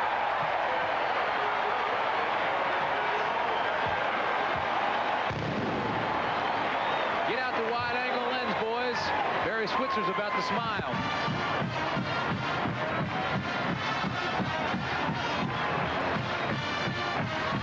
Can't say enough about the Sooners' offensive line. They've been blowing Texas 5 yards off the ball in virtually every play. Travis Simpson, the center, Anthony Phillips, Mark Hudson, just to name a few. Spencer Tillman walks into the end zone.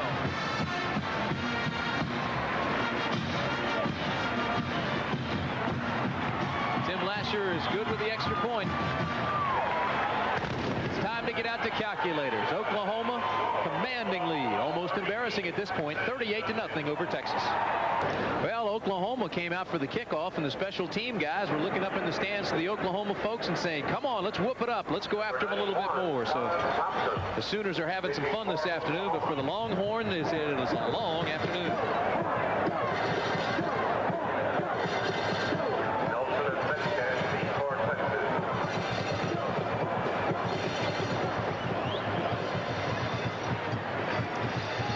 Todd Thompson is teeing it up for the Sooners. Again, the wind is blowing.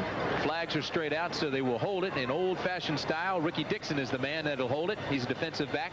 And 91 is Todd Thompson, the kicker. Eric Metcalf and Kevin Nelson are the deep backs for the Longhorns. 10:25 remaining in the third period. And again, this one sails straight out of the end zone. Nelson has no chance to return it. And Texas will start at its own 20. Don't forget, coming up later tonight, the American League Championship Series continues. California and Boston. And Roger Clemens comes back, Mike, with a 3-day rest. He had a rough time of it the other night in game number 1. Coming up Sunday, the American League Championship Series continues. Game 5, Red Sox versus the Angels. That'll start at 2:30 Eastern Time, 1:30 Central. The National League comes on later. Game 4, the Mets won with a big home run by Dystrom in the bottom of the last, and they lead that series 2-1. First down, Darren Norris takes it all the way down the line of scrimmage, and he may have lost a couple of yards. Speaking of Roger, nicely, Mike, by Troy Johnson and Brian Bosworth. Speaking of Roger Clemens, he can't be too happy about what's happening here this afternoon at the Cotton Bowl. The Texas alum did one of his best pitching. This was in his glory days down here. It's a Longhorn. I'd like to get his coach up here from Texas, Cliff Gustafson. Heck of a football fan. See how many times he came back in his college career and pitched on just a 3-day rest. I bet he did it. He's strong as a bull. Second down and 13. Stafford pushed out of the pocket, now finds a receiver. And Tim McCray turns it and forces it up across the 24-yard line.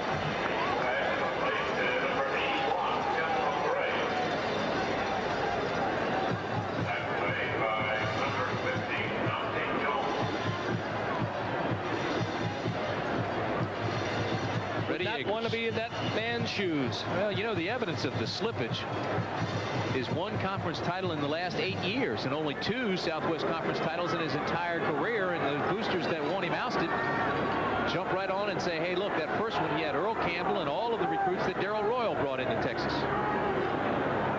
is 3rd and 7. On the 23, Stafford to throw, has it complete. And again, it's McCray who makes the catch. But again, McCray short of the first down. Well, that was Gabriel Johnson. It looked like an 81. It was a 31. Nonetheless, they are 3 yards short, and they'll have to punt it. I would imagine that Vaz's day is done. He heads towards the sidelines. Texas has been playing about 57 people a game. Alex Waits, true freshman, again out to punt. He'll be leg weary by the end of the afternoon. Longest punt today has been 55 yards. This one gets a Texas bounce. Patrick Collins will let it roll, and it'll go inside the 20 to the 27-yard line, and that's where the Longhorns will down it. Another 55-yard punt for Alex Waits. Here comes Oklahoma. In 1963, one of the rare times in college football when the number 1 ranked team plays number 2. Second-ranked Texas went on to beat Oklahoma 28-7. It was Bud Wilkinson's last appearance against the Longhorns.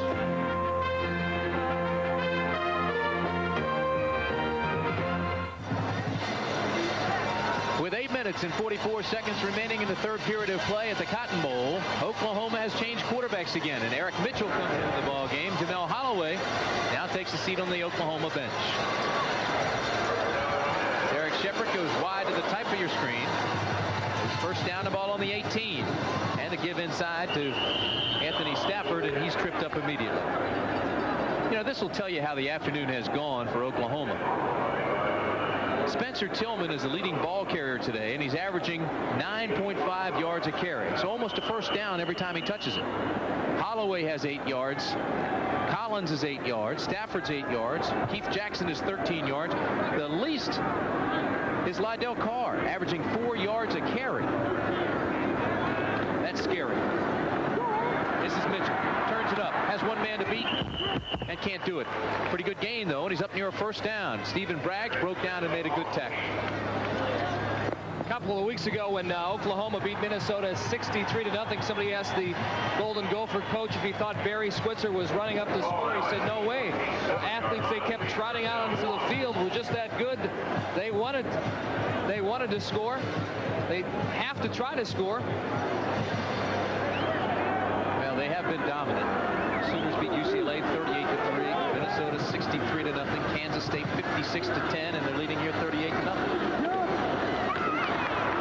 That's not only dominance, that's just good old-fashioned lickings.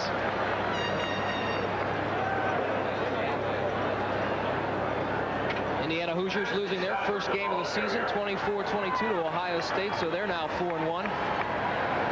Arizona on top. UCLA about to pin another Pac-10 loss. Pittsburgh over Notre Dame. Jamel fooling around. That's his injured shoulder, that right one.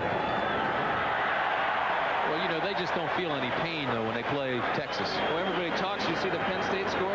Auburn on top of Vandy Big. USC trailing Washington State in a surprise. Did we have that Maryland score up yet? I want to find out how the Terps did. Everybody talks about how tiny Jamel is, how short and quick he is. Boy, he's a pretty powerful little athlete as you look at his upper body. Great physique. Well, none of them are small as they bring out the chains. Holloway's 5'11", 180, but well built. Good upper body strength. Eric Mitchell, 6'1", 200 pounds, and they'll be just that shy. Oh, I don't know. That's close.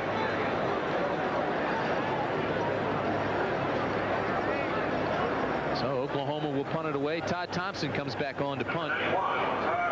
So he's getting a lot of work today. Thompson had one kick for 30 yards, but he's been doing all the long kickoffs.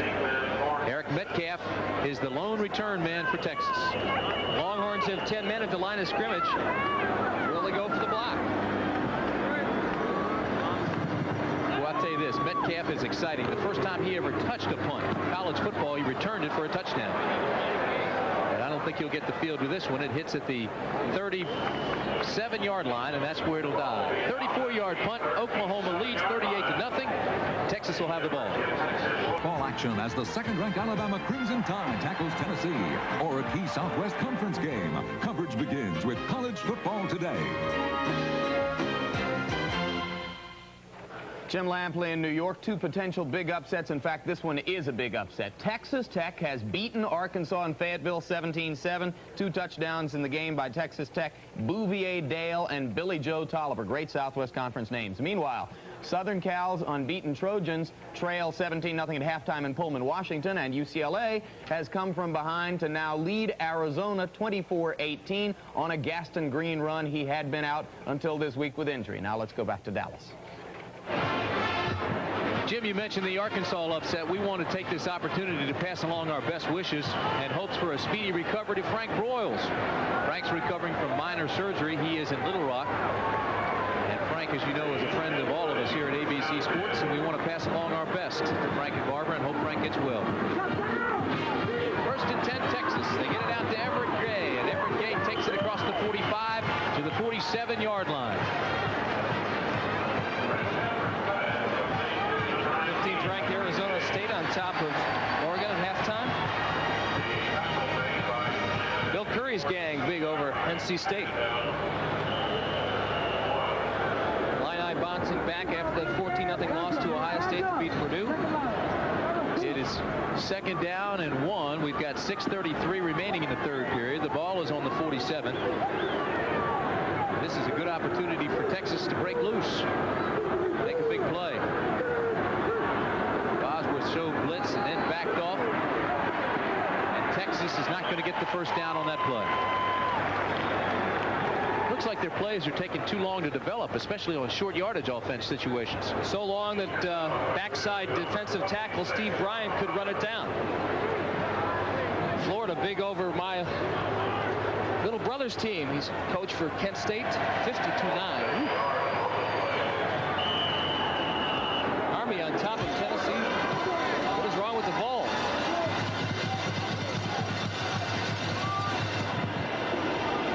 Well, I thought Gary Tranquil had them together. And look at this. 30-25, Boston College leading Maryland in the fourth quarter, and that'd be an upset. Texas is 0 for 10 in third down conversions. This is 3rd and 1 at the 47 to give inside up the midfield, first down, but there is a flag.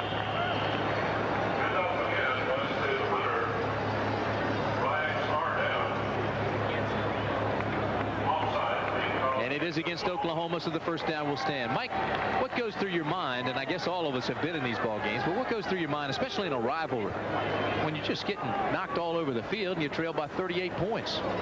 Well, you tend to personalize it first. Actually, there's two thoughts. One thought, believe it or not, and I think you can believe it having been in the situation, you can't wait to get in the locker room and just get it over with. The other thought, of course, is personal pride. You're lined up going one-on-one against a guy all day afternoon. You want that guy to think good thoughts about you as a football player when he leaves this field. So you keep fighting, you keep plugging away, and you hope that something breaks. It's just strictly a matter of pride. We saw Brian Bosworth play when the game was all but decided down in Miami. He made the last 3 tackles of the game and played extremely well. First and 10 from the 48. This is Hunter. Hunter gets a block, turns it inside, and gets across the 44, or the midfield stripe. But Brian Bosworth is the guy that made contact, and you could hear it up here. I think we've been waiting to see that play all afternoon. A typical Brian Bosworth hit. Part of the problem is that Texas has been running away from him. There with great pursuit. Bosworth applies to stop with a little emphasis. You know, there has to be some concern, I guess, by Barry Switzer, too, about his kids getting sloppy. These are not the games you want your team to play in and keep them home for a national championship if they're in the hunt. Second and 11, Stafford to throw, does underneath. That's Tim McCray, the tight end, and McCray bangs his way down close to another Texas first down to the 37-yard line of Oklahoma. It's only the second time Texas has crossed the 50-yard line this game.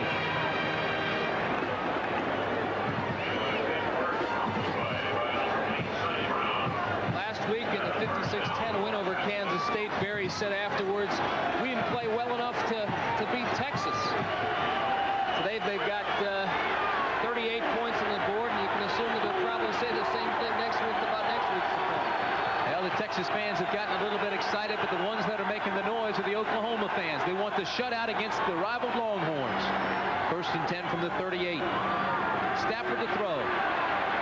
In trouble. Underneath, almost intercepted, complete to Eric Metcalf. And he takes it down to the 34-yard line. Let's go down to Becky. With me right now is Mrs. Fred Akers, Diane Akers. And Diane, I know there are always pressures on a coach's wife, but this week, this season, I know have been extremely stressful for your family. How have you been able to handle the pressure? It has been fun. It's exciting, but it's a little scary too. You know. But I know that we're young, and I know that we're going to be better. You are sitting in the stands with 2 of your 3 children. The score is now 38-0. What do you say to comfort them? It's what do they say to me? They have to comfort me. Settle down, Mom. Just settle down. All right, Mrs. Diane Akers, best of luck to you and your family in the future. Tim. Well, being a coach's wife, Eric Metcalf turns it up, keeps his balance, and takes it across the 35 to the 34. And it has to be as tough on the coach's wives as it is on the coach, because they too are competitive. They too have been in this game as almost as long as their husbands, and very difficult. And the kids have to hear it at school. Yeah, and they have to have the patience of a saint. You've got a husband football now. College football is a 12-month-a-year proposition during the season. They are away nearly all day long. You want to stay on top of the game. You watch films. You break down films. You look at next week's opponent. Tough to be a wife. Third down and 6 from the 34. Gay in motion. Play action fake. Stafford in trouble. Gets it out to Norris. Norris down across the 30. Will not be enough for a first down. Sonny Brown made the tackle out of a strong safety spot.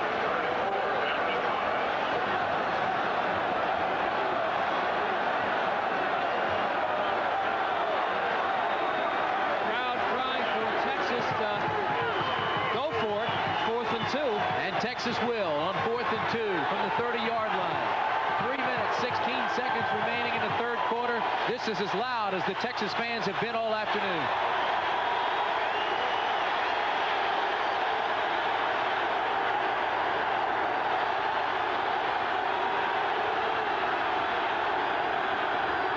Stafford to throw. Drops it over the middle. First down, Texas. It wasn't pretty, but it was effective.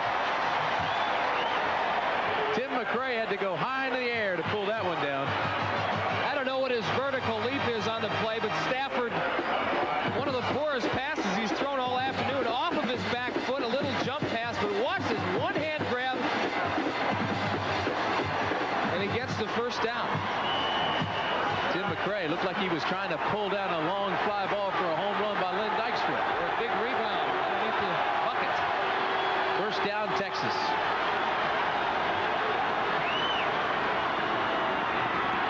The option. Norris in trouble. Nowhere to go. Great block by Eric Metcalf. But still, the pursuit was too much.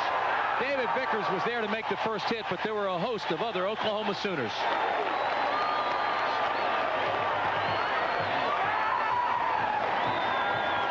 Boy, little Eric Metcalf came back, and Stafford was being chased by 6 Sooners. And Metcalf, like a bowling ball, took half up and down. That's impressive. David Vickers, who's played a whale of a game, made the play. That's a competitor, Eric Metcalf. Timeout, Oklahoma. League Championship Series. Oil Can loses his grip as Angel backstroke the long ball. California leads Boston 2-1. Game 4 tonight. I'll tell you, one of the unsung heroes for the Oklahoma defense this afternoon, number 10, David Vickers. Now watch him here. He gets knocked down. He spins out of a block by Eric Metcalf, falls on the ground. Norris changes directions, is traced down by Troy Johnson there, but watch Vickers come back and make the play with a resounding hit.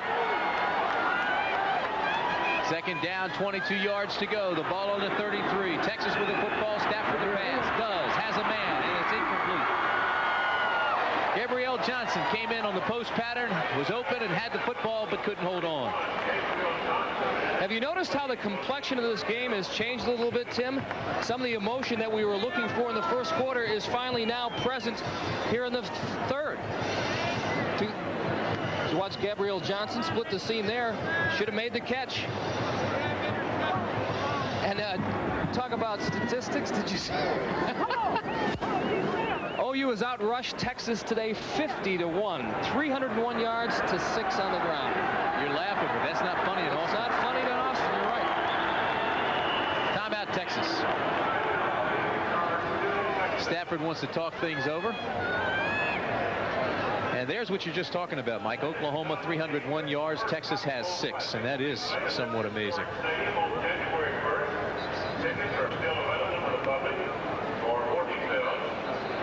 A lot of pressure on that man, Fred Akers. But he's a competitor. We had a nice long chat yesterday, and he knows that his job's on the line, but he says he doesn't have to apologize to anybody for what he's done. These are the games we have coming up for you next Saturday on ABC Sports. CFA College Football has Alabama and all of Cornelius Bennett and all of Ray Perkins guys from the Bama Tide going against Tennessee. Or you may see 13th ranked Baylor against Texas A&M. Ranked 14th, the old Southwest Conference clash. Check your local listings, 3 o'clock Eastern time. That's our coverage. That starts in the studio in New York. Alabama won big today, too. I made the statement last week, Mike, and after talking to Gil Brandt, I said that although Brian Bosworth is an outstanding talent and gets all the publicity, I thought Cornelius Bennett ranks second to none. He'll have an impact his first year in the National Football League like Lawrence Taylor had. And Gil Brandt said, who was the scout for the Dallas Cowboys, said that he thinks the 2 top players taken would beat Testaverde and Cornelius Bennett. Here's the pass over the middle. Everett Gay has it. Spins off a tackle to the 10, to the 5. Touchdown, Texas.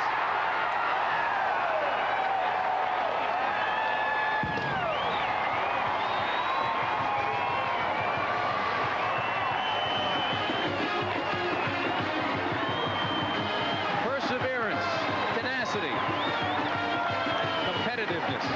Texas didn't quit and scored and knocked that goose egg off the board, and believe me, Oklahoma wanted that shutout badly. Dwayne Painter said we were looking for this play all day long. We've got speed at the wide receivers. Everett Gay getting inside those 2 defenders, bouncing it back outside, getting a nice pass from Brett Stafford. The result, a Texas touchdown, finally. Texas is going for 2. The score is 38-6.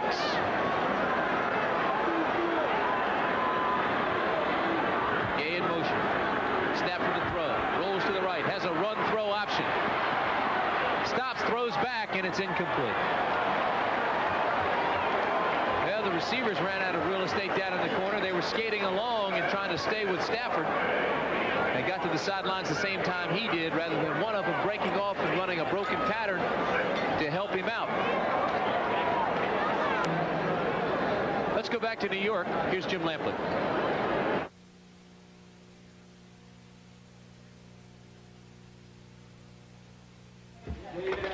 All right, well, let's give an LA since I just had it thrown to me. As you can see, with 3.5 minutes remaining in the fourth quarter.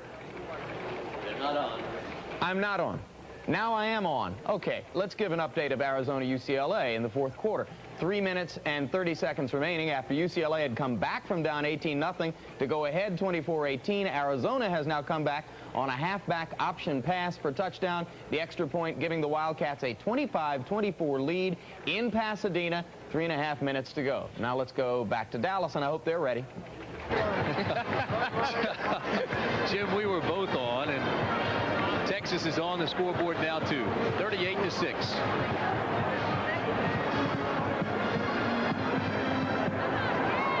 Tim, I think you said it best. It's easy to knock a team when they're down 38-0 with Texas. Fred Akers and company hung tough. Refused to give up. Anthony Stafford, Patrick Collins, they're the deep guys. It will be kicked away deep. Jeff Ward is the kicker. He is not a long kicker. It's taken on the 15-yard line by Patrick Collins. And Collins takes it out across the 25 to the 26-yard line, and that's where Oklahoma will have the football. So Barry Switzer continues to play a lot of people, trying to get experience to his young people and trying to keep the older ones honed and keep that competitive edge, because they'll need that as they go along. Boy, that should be some football game near the end of the year between Nebraska and Oklahoma. Big Ed championship on the line.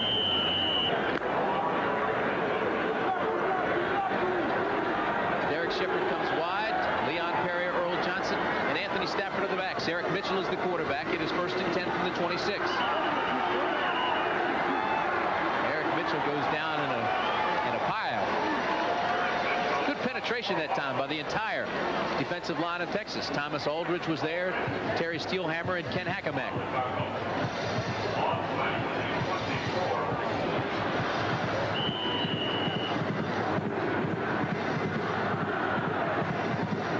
Must be something in the air here at the State Fairgrounds. I'm starting to get a runny nose. Oh, I thought you were going to say it tastes corn dogs. We'll put on the feed bag in a little while. You already have 2nd and 12 from the 24. We've got 1:35 remaining, third period. This one's going deep, has a man at Shepard, and it's overthrown. Eric Jeffries was the cornerback on that side. Derek Shepard had gotten behind him on the post pattern, and the ball was overthrown by that man, Eric Mitchell. Pass play, an indication of how strong Mitchell's arm is. Shepard's thinking to himself, boy, that one was out there. I really got behind the secondary, and the ball was overthrown. Come on, Eric. Even though he's covering about 40 yards in about 4 seconds, I'm sure it seems like slow motion when he sees that ball in the air, just out of his reach. 2nd and 12. Mitchell, the pitch back.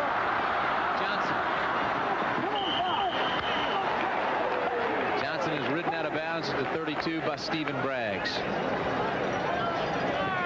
Got to put a helmet on the fullback. You have to put a helmet on the quarterback, a helmet on the pitchman. It's like a 3-on-2 fast break that time. Oklahoma with the man advantage.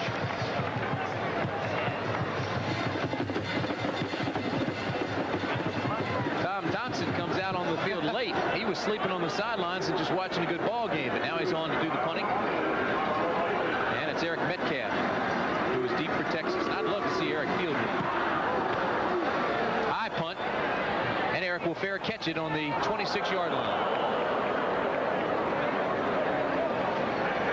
So with 1:14 remaining in the third quarter of play, following that 42-yard punt, Texas will have good field position at the 26.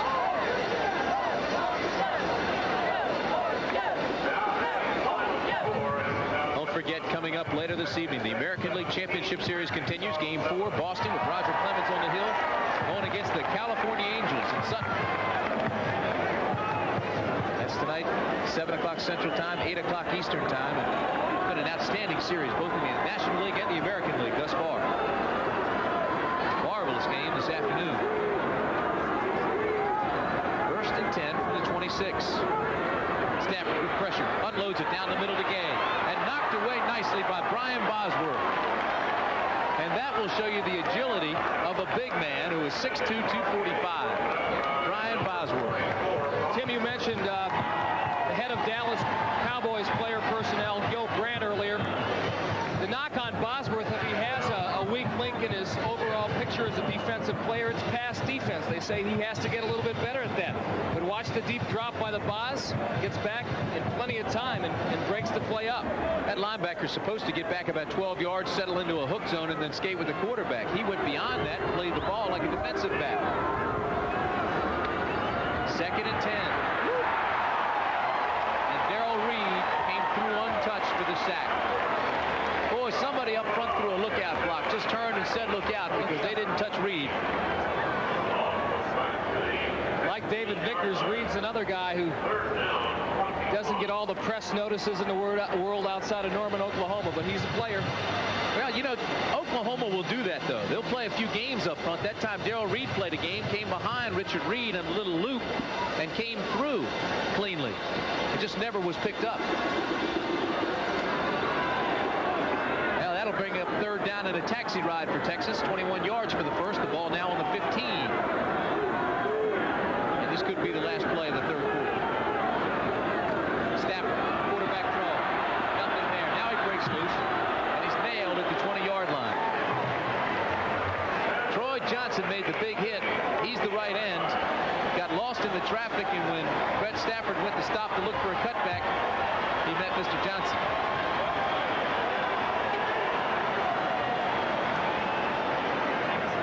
So that's the end of the 3rd quarter. And I don't see any flags, but there is a conversation between the officials.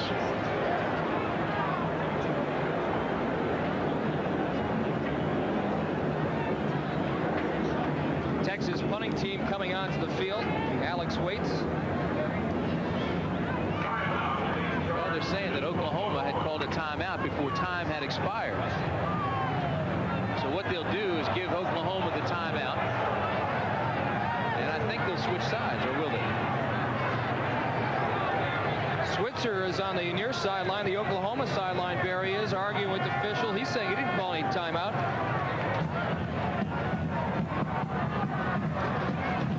Well, I think the officials are talking this over. One standing pat at the 20, the other saying let's go down the other end. So there's a little bit of confusion there as well. But the bottom line is Oklahoma has called timeout.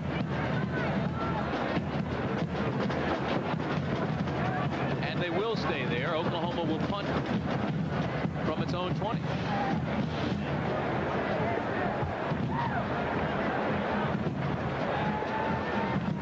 The reason Oklahoma called timeout, I assume, is because the wind is blowing at a pretty good pace at Texas, and they want Texas to kick into that wind so that they can get good field position. So even though Oklahoma has a 38-6. Will you please put 5 seconds on the clock? Well, I think they can do that. Even though Oklahoma has 38-6 lead, still a lot of strategy going on down on the sideline. Barry Switzer was really working toward that wind, and he didn't want him to change sides. That's why he was yelling at the officials. That's correct. It may take us a few seconds to figure things out, but we usually get it, Michael. Nicely done.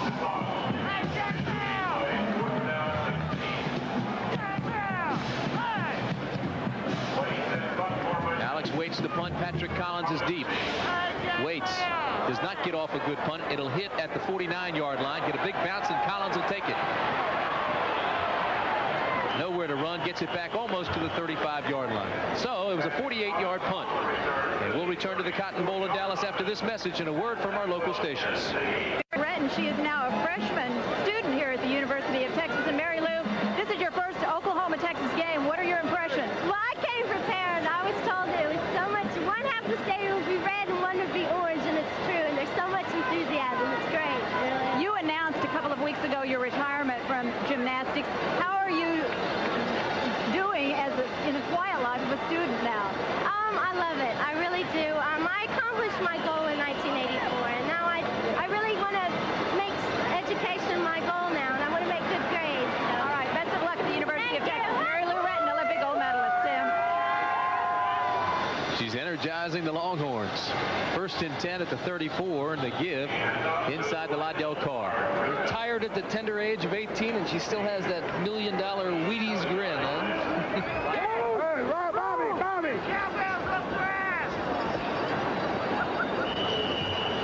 If you look at these third quarter statistics, all you can say is at least Texas is on the board. 307 yards rushing against 0 for Texas. Last year, the Sooners held the Longhorns to 70 net yards total offense, which is the lowest total of Akers' error at Texas. Today, at least they have 161. This is Mitchell. Goodbye. Mitchell breaks containment, gets a block. He's across midfield, cuts back. It's a foot race, and he's brought down from behind by Lee Brockman, number 63, the strong linebacker. And I believe if he gets by that tackle, he's gone.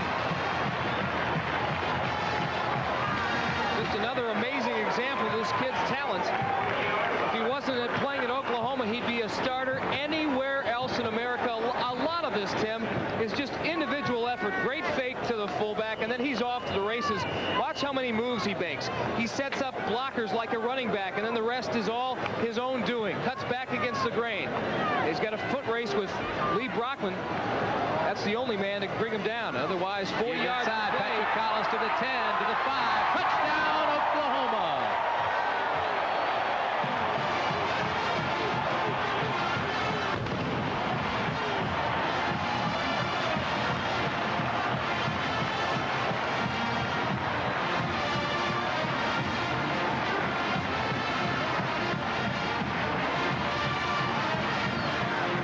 And the party is on in Norman. Patrick Collins, 5'10", 185-pound senior, unsung member of that Sooner wishbone. Third touchdown of the afternoon. Tim Lasher on for the extra point. And again, he's right on the money. But watch how Carr just splits Senegal and Griffin, the safeties. Fake setup. They fake the counter play. Collins, rather. Lydell Carr inside, and then bang to Patrick Collins inside. So quick hitting is the play that we don't pick him up until he's way deep in the Texas secondary. Breaks a tackle, and so long. See Collins split those safeties, though? Just ran them off each other. Senegal and Griffin. In New York, Arizona and UCLA are headed for a wild finish in Pasadena, where UCLA capped off a drive that began with intentional grounding, 2nd and 19 at its 4, with a 32-yard Gaston Green touchdown run and a 2-point conversion. Now 6 seconds to go. The Bruins leading Arizona 32-25 and hanging on. Tim? Ricky Dixon is down to hold for Oklahoma. And as you look at the largest Ferris wheel of the world, Todd Thompson kicks off to Eric Metcalf, and Metcalf will field it on the 13. Metcalf looks for a hole, tries to explode, and does across the 30 to the 32. And as you look out over the Cotton Bowl now, Mike, you look to the left side of the 50 and you see an awful lot of blue seats. As you look to the right of the 50-yard line, you see it is still jam-packed to capacity with the red of Oklahoma. It's a 200-mile trip, as you mentioned at the top of the show. Watch him fill up now on the right of the 50. See that? Yeah. In Norman, Oklahoma. I'd like to savor every single moment of this if I was a Sooner fan. I think the rest of the empty seats, they're probably on that Ferris wheel at the Texas State Fair. We still have 13 minutes, 48 seconds remaining in the ball game, and this may yet become the largest Oklahoma win in the series. Oklahoma back in 1908 beat Texas 50-0. Right now it's 45-6. Metcalf looks for a hole, gets one, gets outside to the 35, to the 40. Eric Metcalf. Derek White made the tackle, but Metcalf is explosive. And there's the final now. UCLA has beaten Arizona 32-25.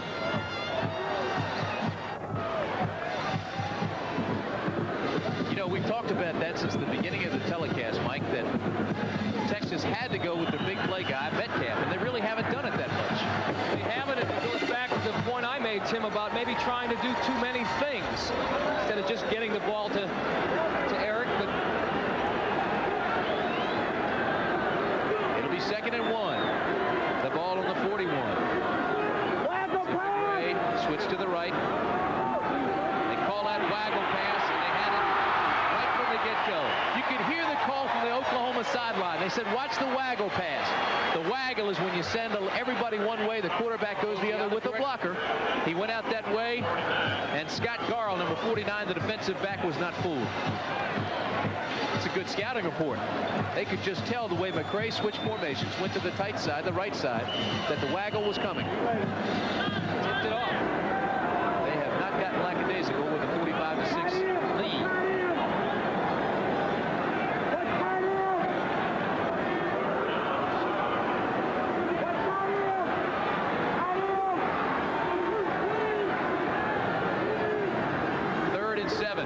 Metcalf in motion. The give is to Norris up the middle, and Norris spins his way up to the 45, just shy of the 45. But it is a Texas first down.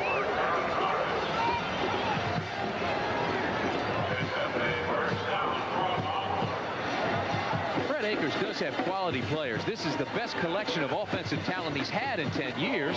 They just aren't in sync right now. And as Wayne Painter told us yesterday, only 60% of the offense is in right now. Nonetheless, they've just been beaten off the football, beaten in the trenches. The linebackers have been on the backs, and they have not been able to execute.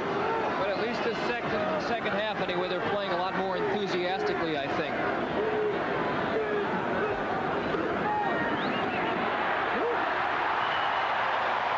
Scott Garl is playing enthusiastically. That's the third big player in the last 5 plays that he's been in on. And somebody missed an assignment.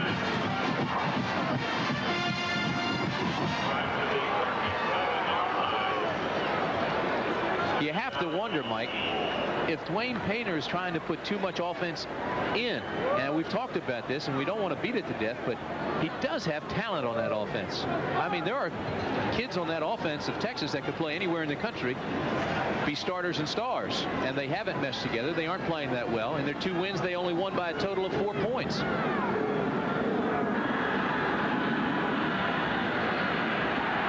and 18. Stafford eludes 1 tackle. In trouble. Takes it across the 40 to midfield. Knocked out of bounds there by Lonnie Finch. Stafford running for his life there. He did one little thing that good quarterbacks should do when he raised his head and faking the pass, even though he was ahead of the line of scrimmage. It slowed down pursuer Darren Kilpatrick just enough to get him, spring him loose for a fairly sizable gain. What do you think about that offense? Well, I like the concept, but I think, again, I can't say this enough. I think they've been trying to do too many things. They've got all these different formations. They had a lot of success early on, for instance, isolating Metcalf against the linebackers and the defensive ends, running those little out patterns. And they would leave it. They would abandon it and go to something else. Third down and 5. The ball at the 50. High in pressure, and he gets it away. This is Tim McCray who makes the catch. He'll be shy of the first down. That'll bring up 4th down, but again, it's Scott Garl who hit Brad Stafford, and I mean, he was coming. Well, there's nothing vanilla about this Oklahoma defense. Up 45-6. Barry Switzer's gang, he's still got him coming on defense. Blind side. Brett Stafford never had a chance. That's how you get a quarterback killed. You know, all you need to do is look at the rushing statistics, Tim. No yards on the ground. There's a tail of the game. They said, even Painter said, as much as we're going to be a more air offensive attack this year, we got to run a little bit. But you know, you can't let up. You can't get out of the things that you do, or you're hurting your own team. You've got to keep coming. You've got to use the defense that you use in tight ball games. Else you lose the edge. Brett Stafford throws on a quick in pattern to Johnson, and it's complete. And that'll be enough for a first down. So on 4th down, they convert and get the first. Again, Scott Garl came on Brett Stafford. Somebody's not picking him up.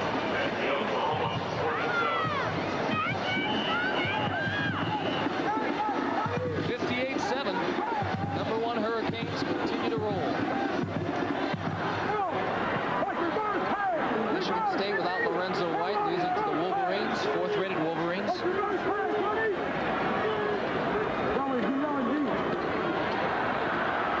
Give inside is there at Norris. Norris gets across the 40 to the 39-yard line.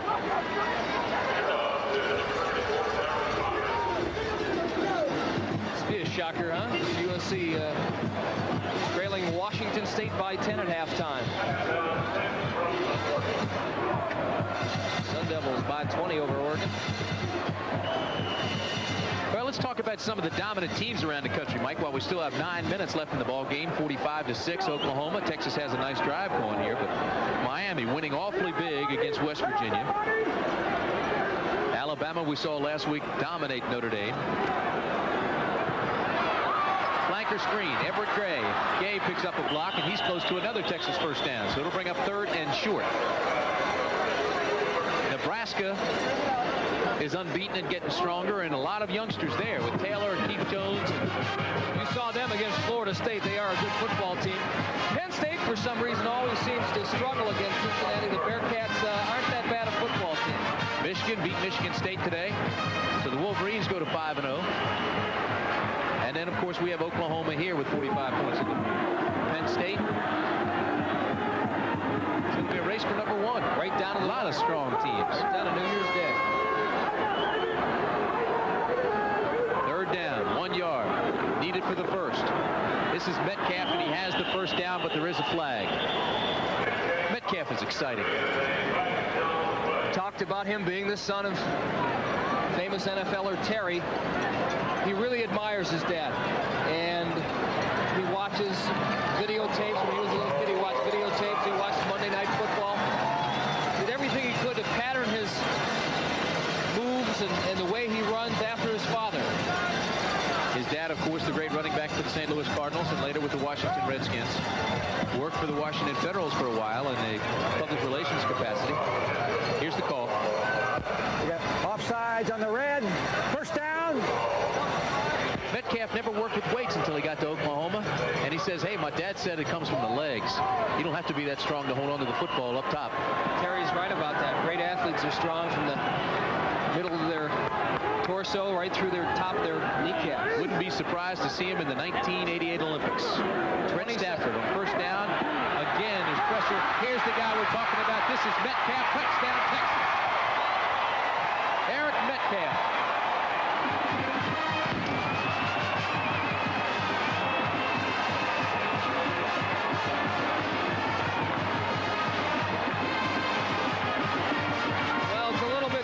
But it is, in theory, what the offensive coordinator, Dwayne Painter, wanted to do all game long. Isolate an exceptional talent like Metcalf one-on-one. This time, Sonny Brown misses a tackle there.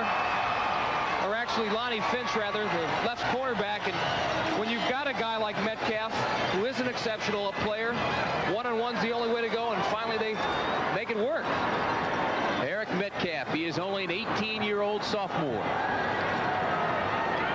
7 minutes, 48 seconds left, and Texas is going for 2. Brett Stafford wants to call timeout, trailing 45-12 with 7 minutes and 48 seconds remaining.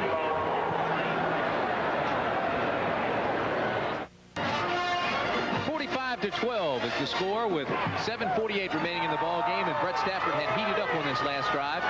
13 attempts. He was 11 for 13, 128 yards. He's got 2 touchdowns on the day. That's his afternoon's work. I didn't mean to make it sound like it was the drive. It was what he's been doing all afternoon. Now they're going for 2.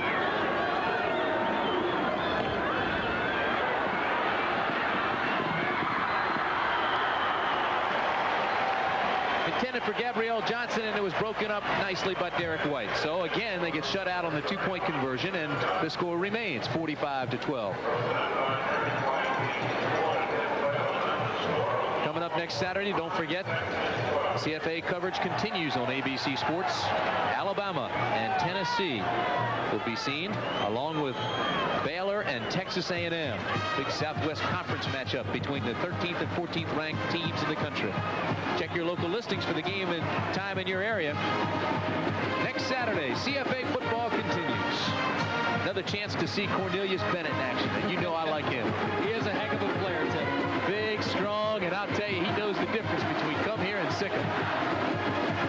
Take a look at the Longhorn drive. You know, coaches are hopeless optimists, and as well they should be. And if you take a look at the second half scoring, it was 31-0 Sooners at halftime, and you know this is the only way Texas can look at it. Next week, the coaching staff will say, hey, listen, we played them tough second half. It's only 14-12.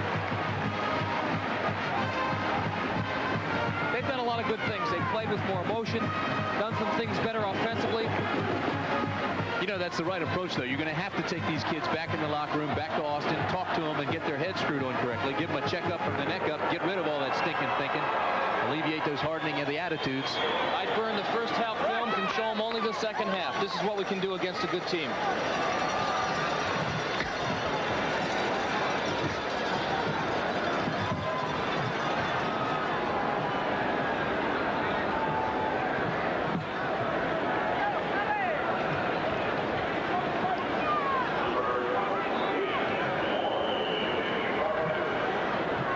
Onside kick by Texas, taken by Oklahoma, and Sonny Brown falls on it, number 8.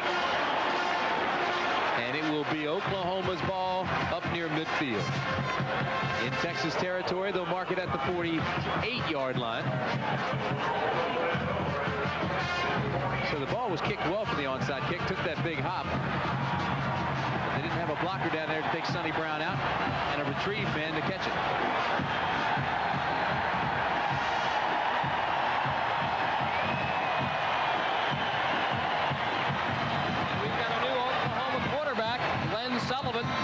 And he gets a standing ovation. He's just a junior, number 11. Right here in Irving, Texas. A little far, not too far away from the Cotton Bowl. Playing in front of the home folks, and there's a pretty good lick there. Rodney Anderson, the fullback.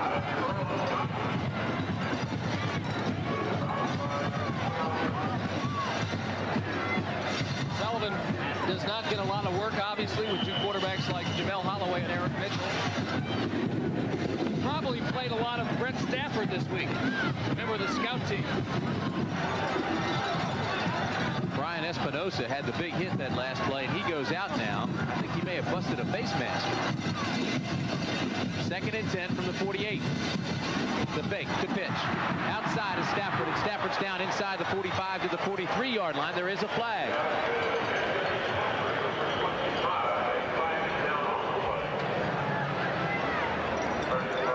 And here's the call.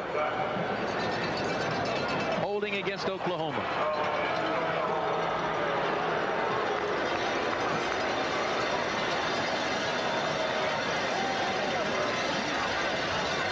At times, this is the most professional of all amateur sports. But you're right. It's still a game, and that's why it continues to flourish. And when things seem so important on Saturday afternoon, they're not so important Saturday night and Sunday. We got Eagle loose, hands on the offense. Still 2nd down.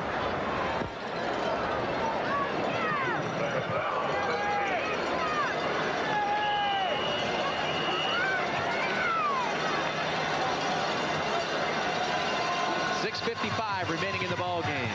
It's all Oklahoma. The long pass intended for Shepard, and it is almost intercepted. Eric Jeffries, the right cornerback, had his hands on it, but couldn't wheel it in.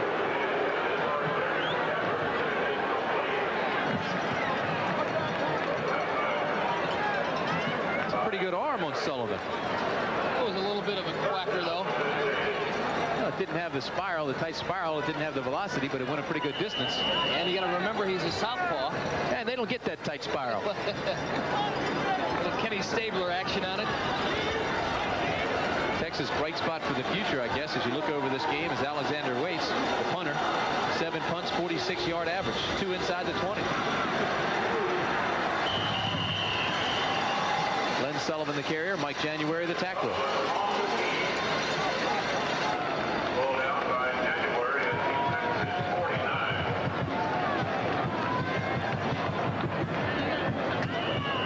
Very few Texas fans remain in the Cotton Bowl. I think they've all gone back to the hotel where they were outside my room until 4 o'clock this morning. Loud. Todd Thompson, the punter for Oklahoma. Eric Metcalf is the deep back for Texas.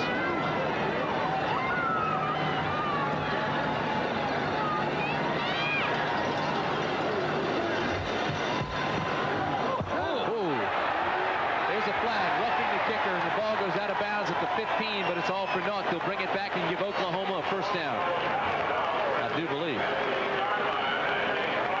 I'll tell you what, number 11, Tony Tillman, and you're going to see them appear in your screen here in just a second, and number 44, Fred Stromel, both coming from opposite sides, try to block the punt. Usually what you do is you send just one guy. You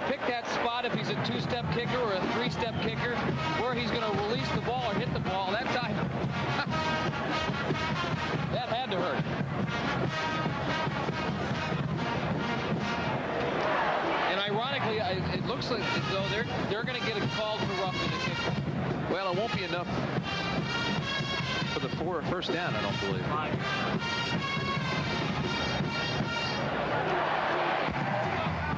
Running into the kicker. 5 yards. Still 4th down. Well, that's correct. See, it's still not enough for a first down, so they'll punt it again. Thompson comes onto the field, and we'll get another shot at it. It's not an automatic first down anymore, but I forgot about the penalty that moved them beyond marker. So instead of 4th and 5, it was 4th and 10, and they still have to punt. Let's watch the 2 end guys now. Get your signals straight now, fellas. 4 don'ts to the kicking game. Don't be off sides, don't rough the kicker, don't let the ball hit the ground, and don't clip.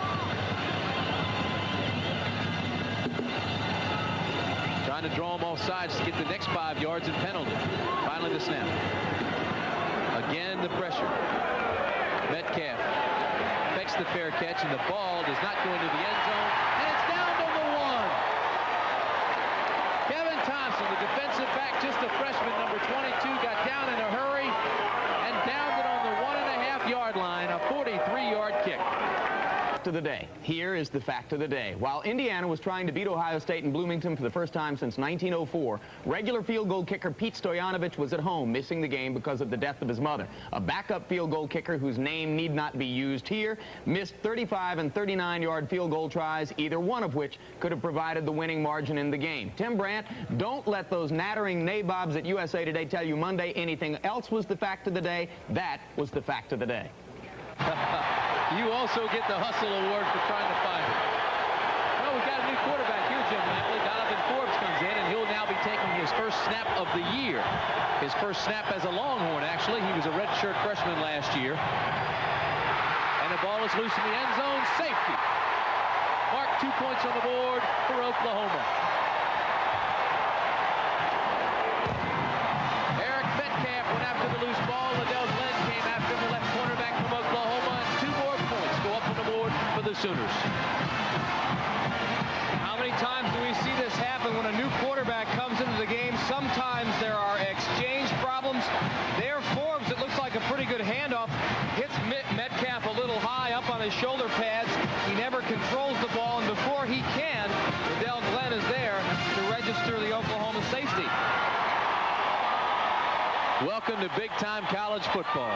Boy, that's a shame. Tough way to start for Donovan Forbes. He's an outstanding athlete. Played football, baseball, basketball in high school. Was one of the highly recruited athletes out of the Houston area. And played, as you mentioned, played for the Longhorns baseball team as a pitcher. And that was the very first snap he's taken this season.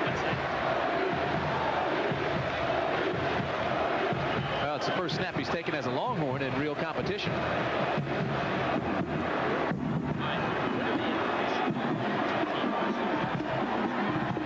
Well, Fred Akers pulls them all over to the side. They talk. Now they'll come out for the free kick, and it is now 47-12.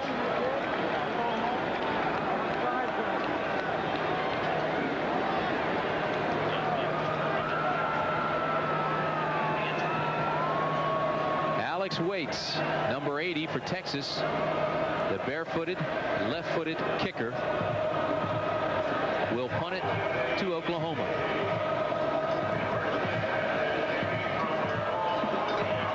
Boy, with 5 minutes and 15 seconds remaining in the game, you do not want to give it back to the Sooners.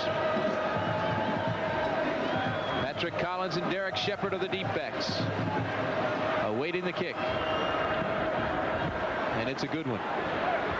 And it hits at the 22 and rolls all the way down to the 13-yard line before it goes out of bounds.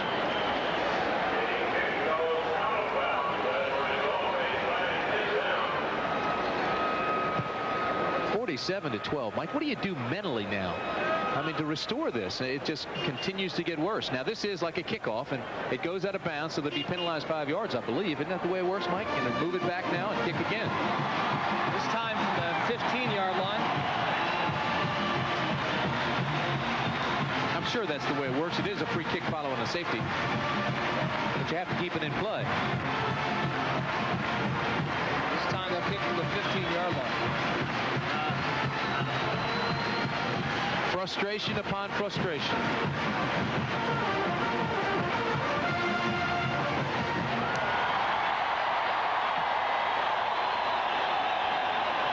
It's eerie looking around this stadium where the 50-yard line splits it. To the left is almost empty. To the right, it's still jam-packed with Sooner fans.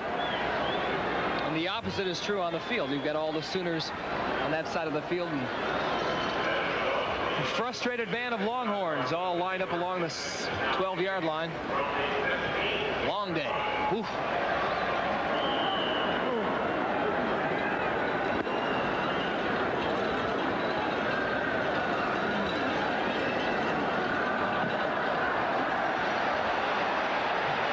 Another flag, and they're going to call offsides on Texas.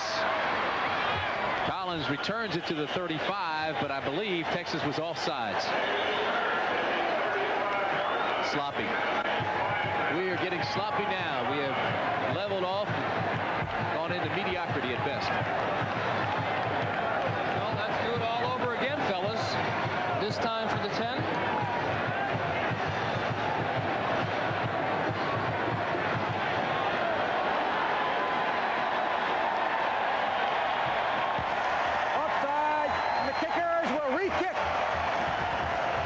The newspapers have been loaded this week with headlines, and I mean direct and very startling headlines that Fred Akers would be fired. As a matter of fact, one headline said it was imminent. Another said that Fred's replacement was already being talked to. And yet another said that if Oklahoma beat Texas decisively, that Fred Akers would be fired at the end of this ball game, and his replacement would be offensive coordinator Dwayne Painter as interim coach until at least the end of the year. When I personally spoke with DeLossdod, the athletic director at Texas yesterday, I asked him that question pointedly, and he said no, emphatically no, there will not be a coaching change at least until the end of the year, and that's when we'll sit down and make the decision. And it is DeLossdod's decision. But he is under an awful lot of pressure. As a matter of fact, one booster, one supporter of the Texas Education Foundation, which supports and contributes heavily to the scholarship fund, said that if the athletic director will not make a change, then we'll get an athletic director that will. So he too is under some pressure. And this is a booming punt. What a booming punt. Waits puts it all the way down 90 yards into Oklahoma's end zone. And the Sooners now, after all that, will bring it out to the 20, and even Fred Akers smiles. A 90-yard kick by Waits, Alex Waits. And that will go down as a kickoff, or if it was a punt, it would have been a new record. Yeah. But because it follows a safety, it is a free kick, and it is a kickoff, I do believe. He hit that about as perfect as you can hit a ball. Sliced through the wind, perfect tight spiral, rolling off his foot. Wow. First and 10, Oklahoma. And Rodney Anderson gets his first carry. He's just a sophomore.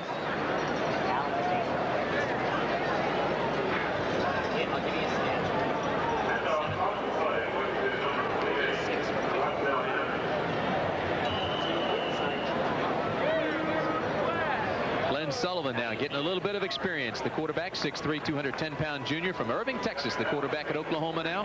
The third quarterback used by Barry Switzer this afternoon.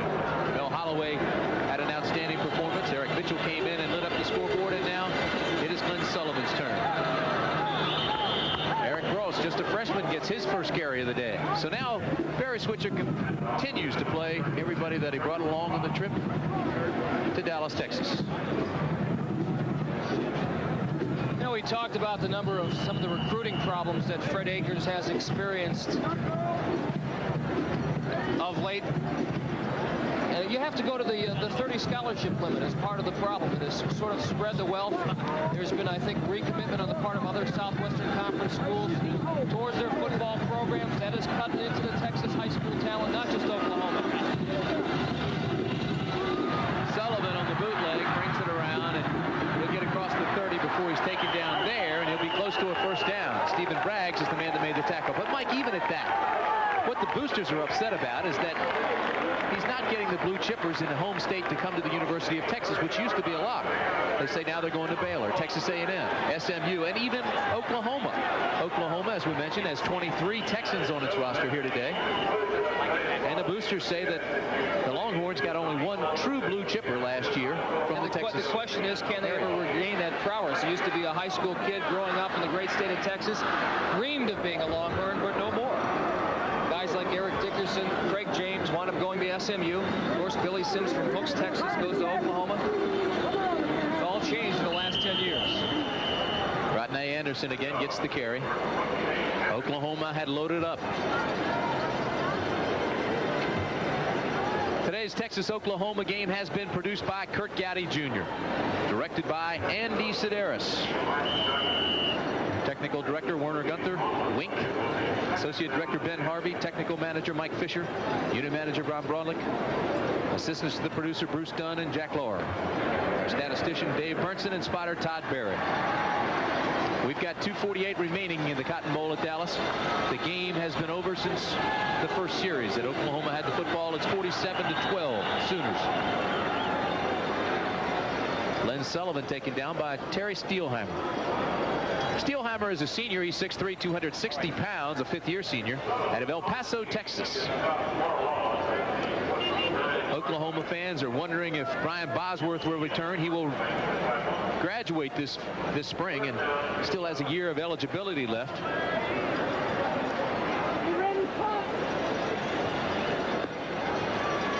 And our Chevrolet players of the game, punter Alex Wakes for Texas. 7 punts, a 46.4-yard average, 2 inside the 20, and of course that 90-yard kickoff off to the after the safety. And offensively for Oklahoma, Jamel Holloway, 94 yards rushing, 1 touchdown, and just ran that wishbone to perfection. 1 minute and 50 seconds left in the ball game. That has lasted into the darkness. 47-12 our score. The dejection of the Texas Longhorns. And it has been a long afternoon. I've been in a couple of these myself, as you have, Mike. 47-12 was our score, and Todd Thompson will kick it away. He's averaged 36 yards a punt this afternoon, and that one was almost blocked. Metcalf takes this one on the 40, grabs the handle, cuts back inside to the 44-yard line. I want to remind you one more time that the playoffs, the baseball playoffs, continue tonight. Roger Clemens will be on the hill for Boston, Sutton for California. As that series continues, 8 o'clock Eastern time. Boston Red Sox and the California Angels. Well, the California Angels are cranking up the old timers again, aren't they? Reggie came through with a big hit again last night. See that slide into third base, Tim? Well, it's been a long time since he's had to do that.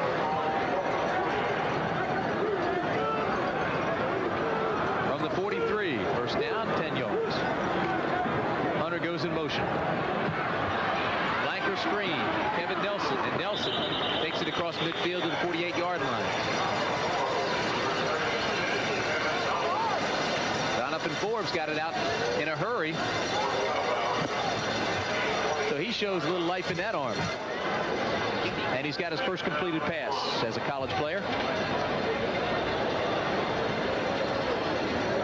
Everett Gay bringing in the play from the sidelines for Texas.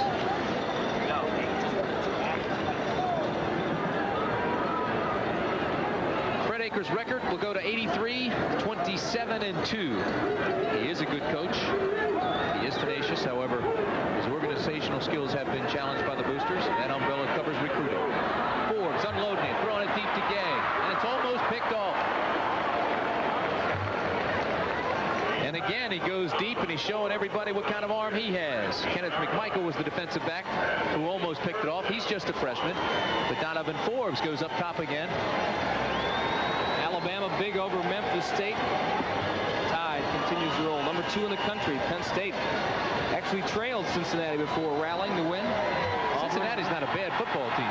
Very good football. And plays Penn State very tough. And I believe they're next on Miami's schedule. 3rd and 1. A long one. Forbes to throw. Has time. Throws it across the middle. This is Metcalf. It's a foot race to the 40. Down to the 35 as he cuts back into the 34-yard line.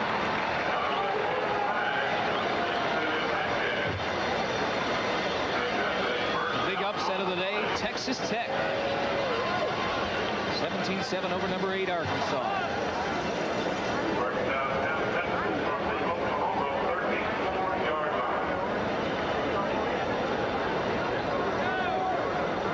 even the Oklahoma fans have had enough as they make their way to the gates here at the Cotton Bowl and head to the fair. A couple of Ferris wheel rides today, a couple of corn dogs, and they'll head it home back to Norman. The Texans will go back to Austin.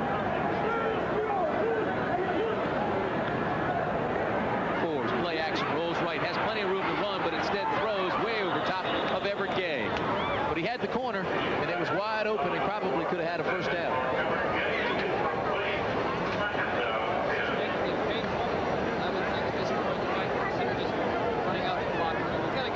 I guess you got to give a youngster like Forbes, who may wind up being the quarterback before the season is over, a chance to display what he can do.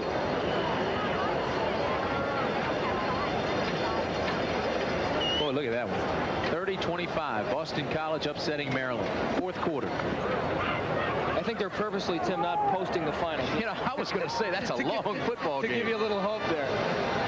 In the fourth quarter for the last hour. Forbes again, same play. This time throws back to Metcalf. Metcalf has to take it back to the middle of the field. He does, and is down to the 28-yard line.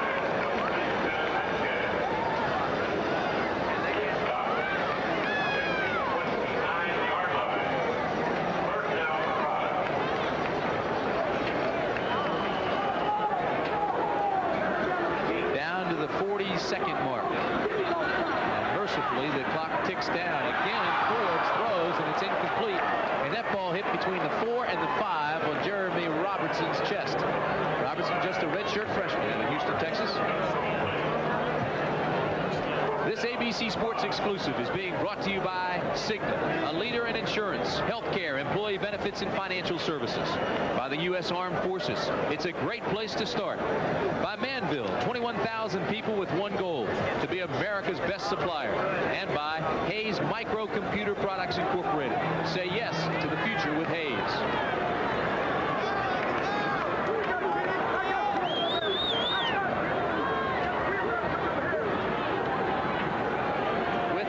Seconds left. Forbes again throws deep, incomplete. Sonny Brown had a beat on it, but ran out of real estate before he could pick it off.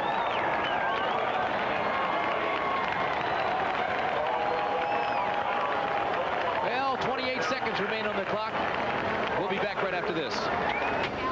Bevo has had a long day. Everybody has, but he doesn't have the luxury of leaving like a lot of these fans have done. 28 seconds remain in the ball game, which has been totally dominated by Oklahoma.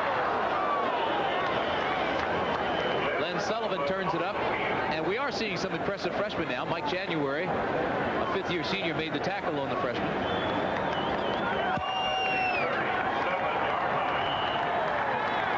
That'll do it. Final seconds ticking away here in Dallas, Texas. The Cotton Bowl. A very long afternoon for the Texas Longhorns and Fred Akers. An explosive afternoon for the Oklahoma Sooners as they stay in the hunt for a national championship. Fred Akers once again will be scrutinized and criticized by the boosters. Once again, the final score is Oklahoma 47, Texas 12. Travel arrangements made through and a promotional fee paid by United Airlines. United flies more people to Hawaii than any other airline. Nobody knows Hawaii like United. This has been a presentation of ABC Sports.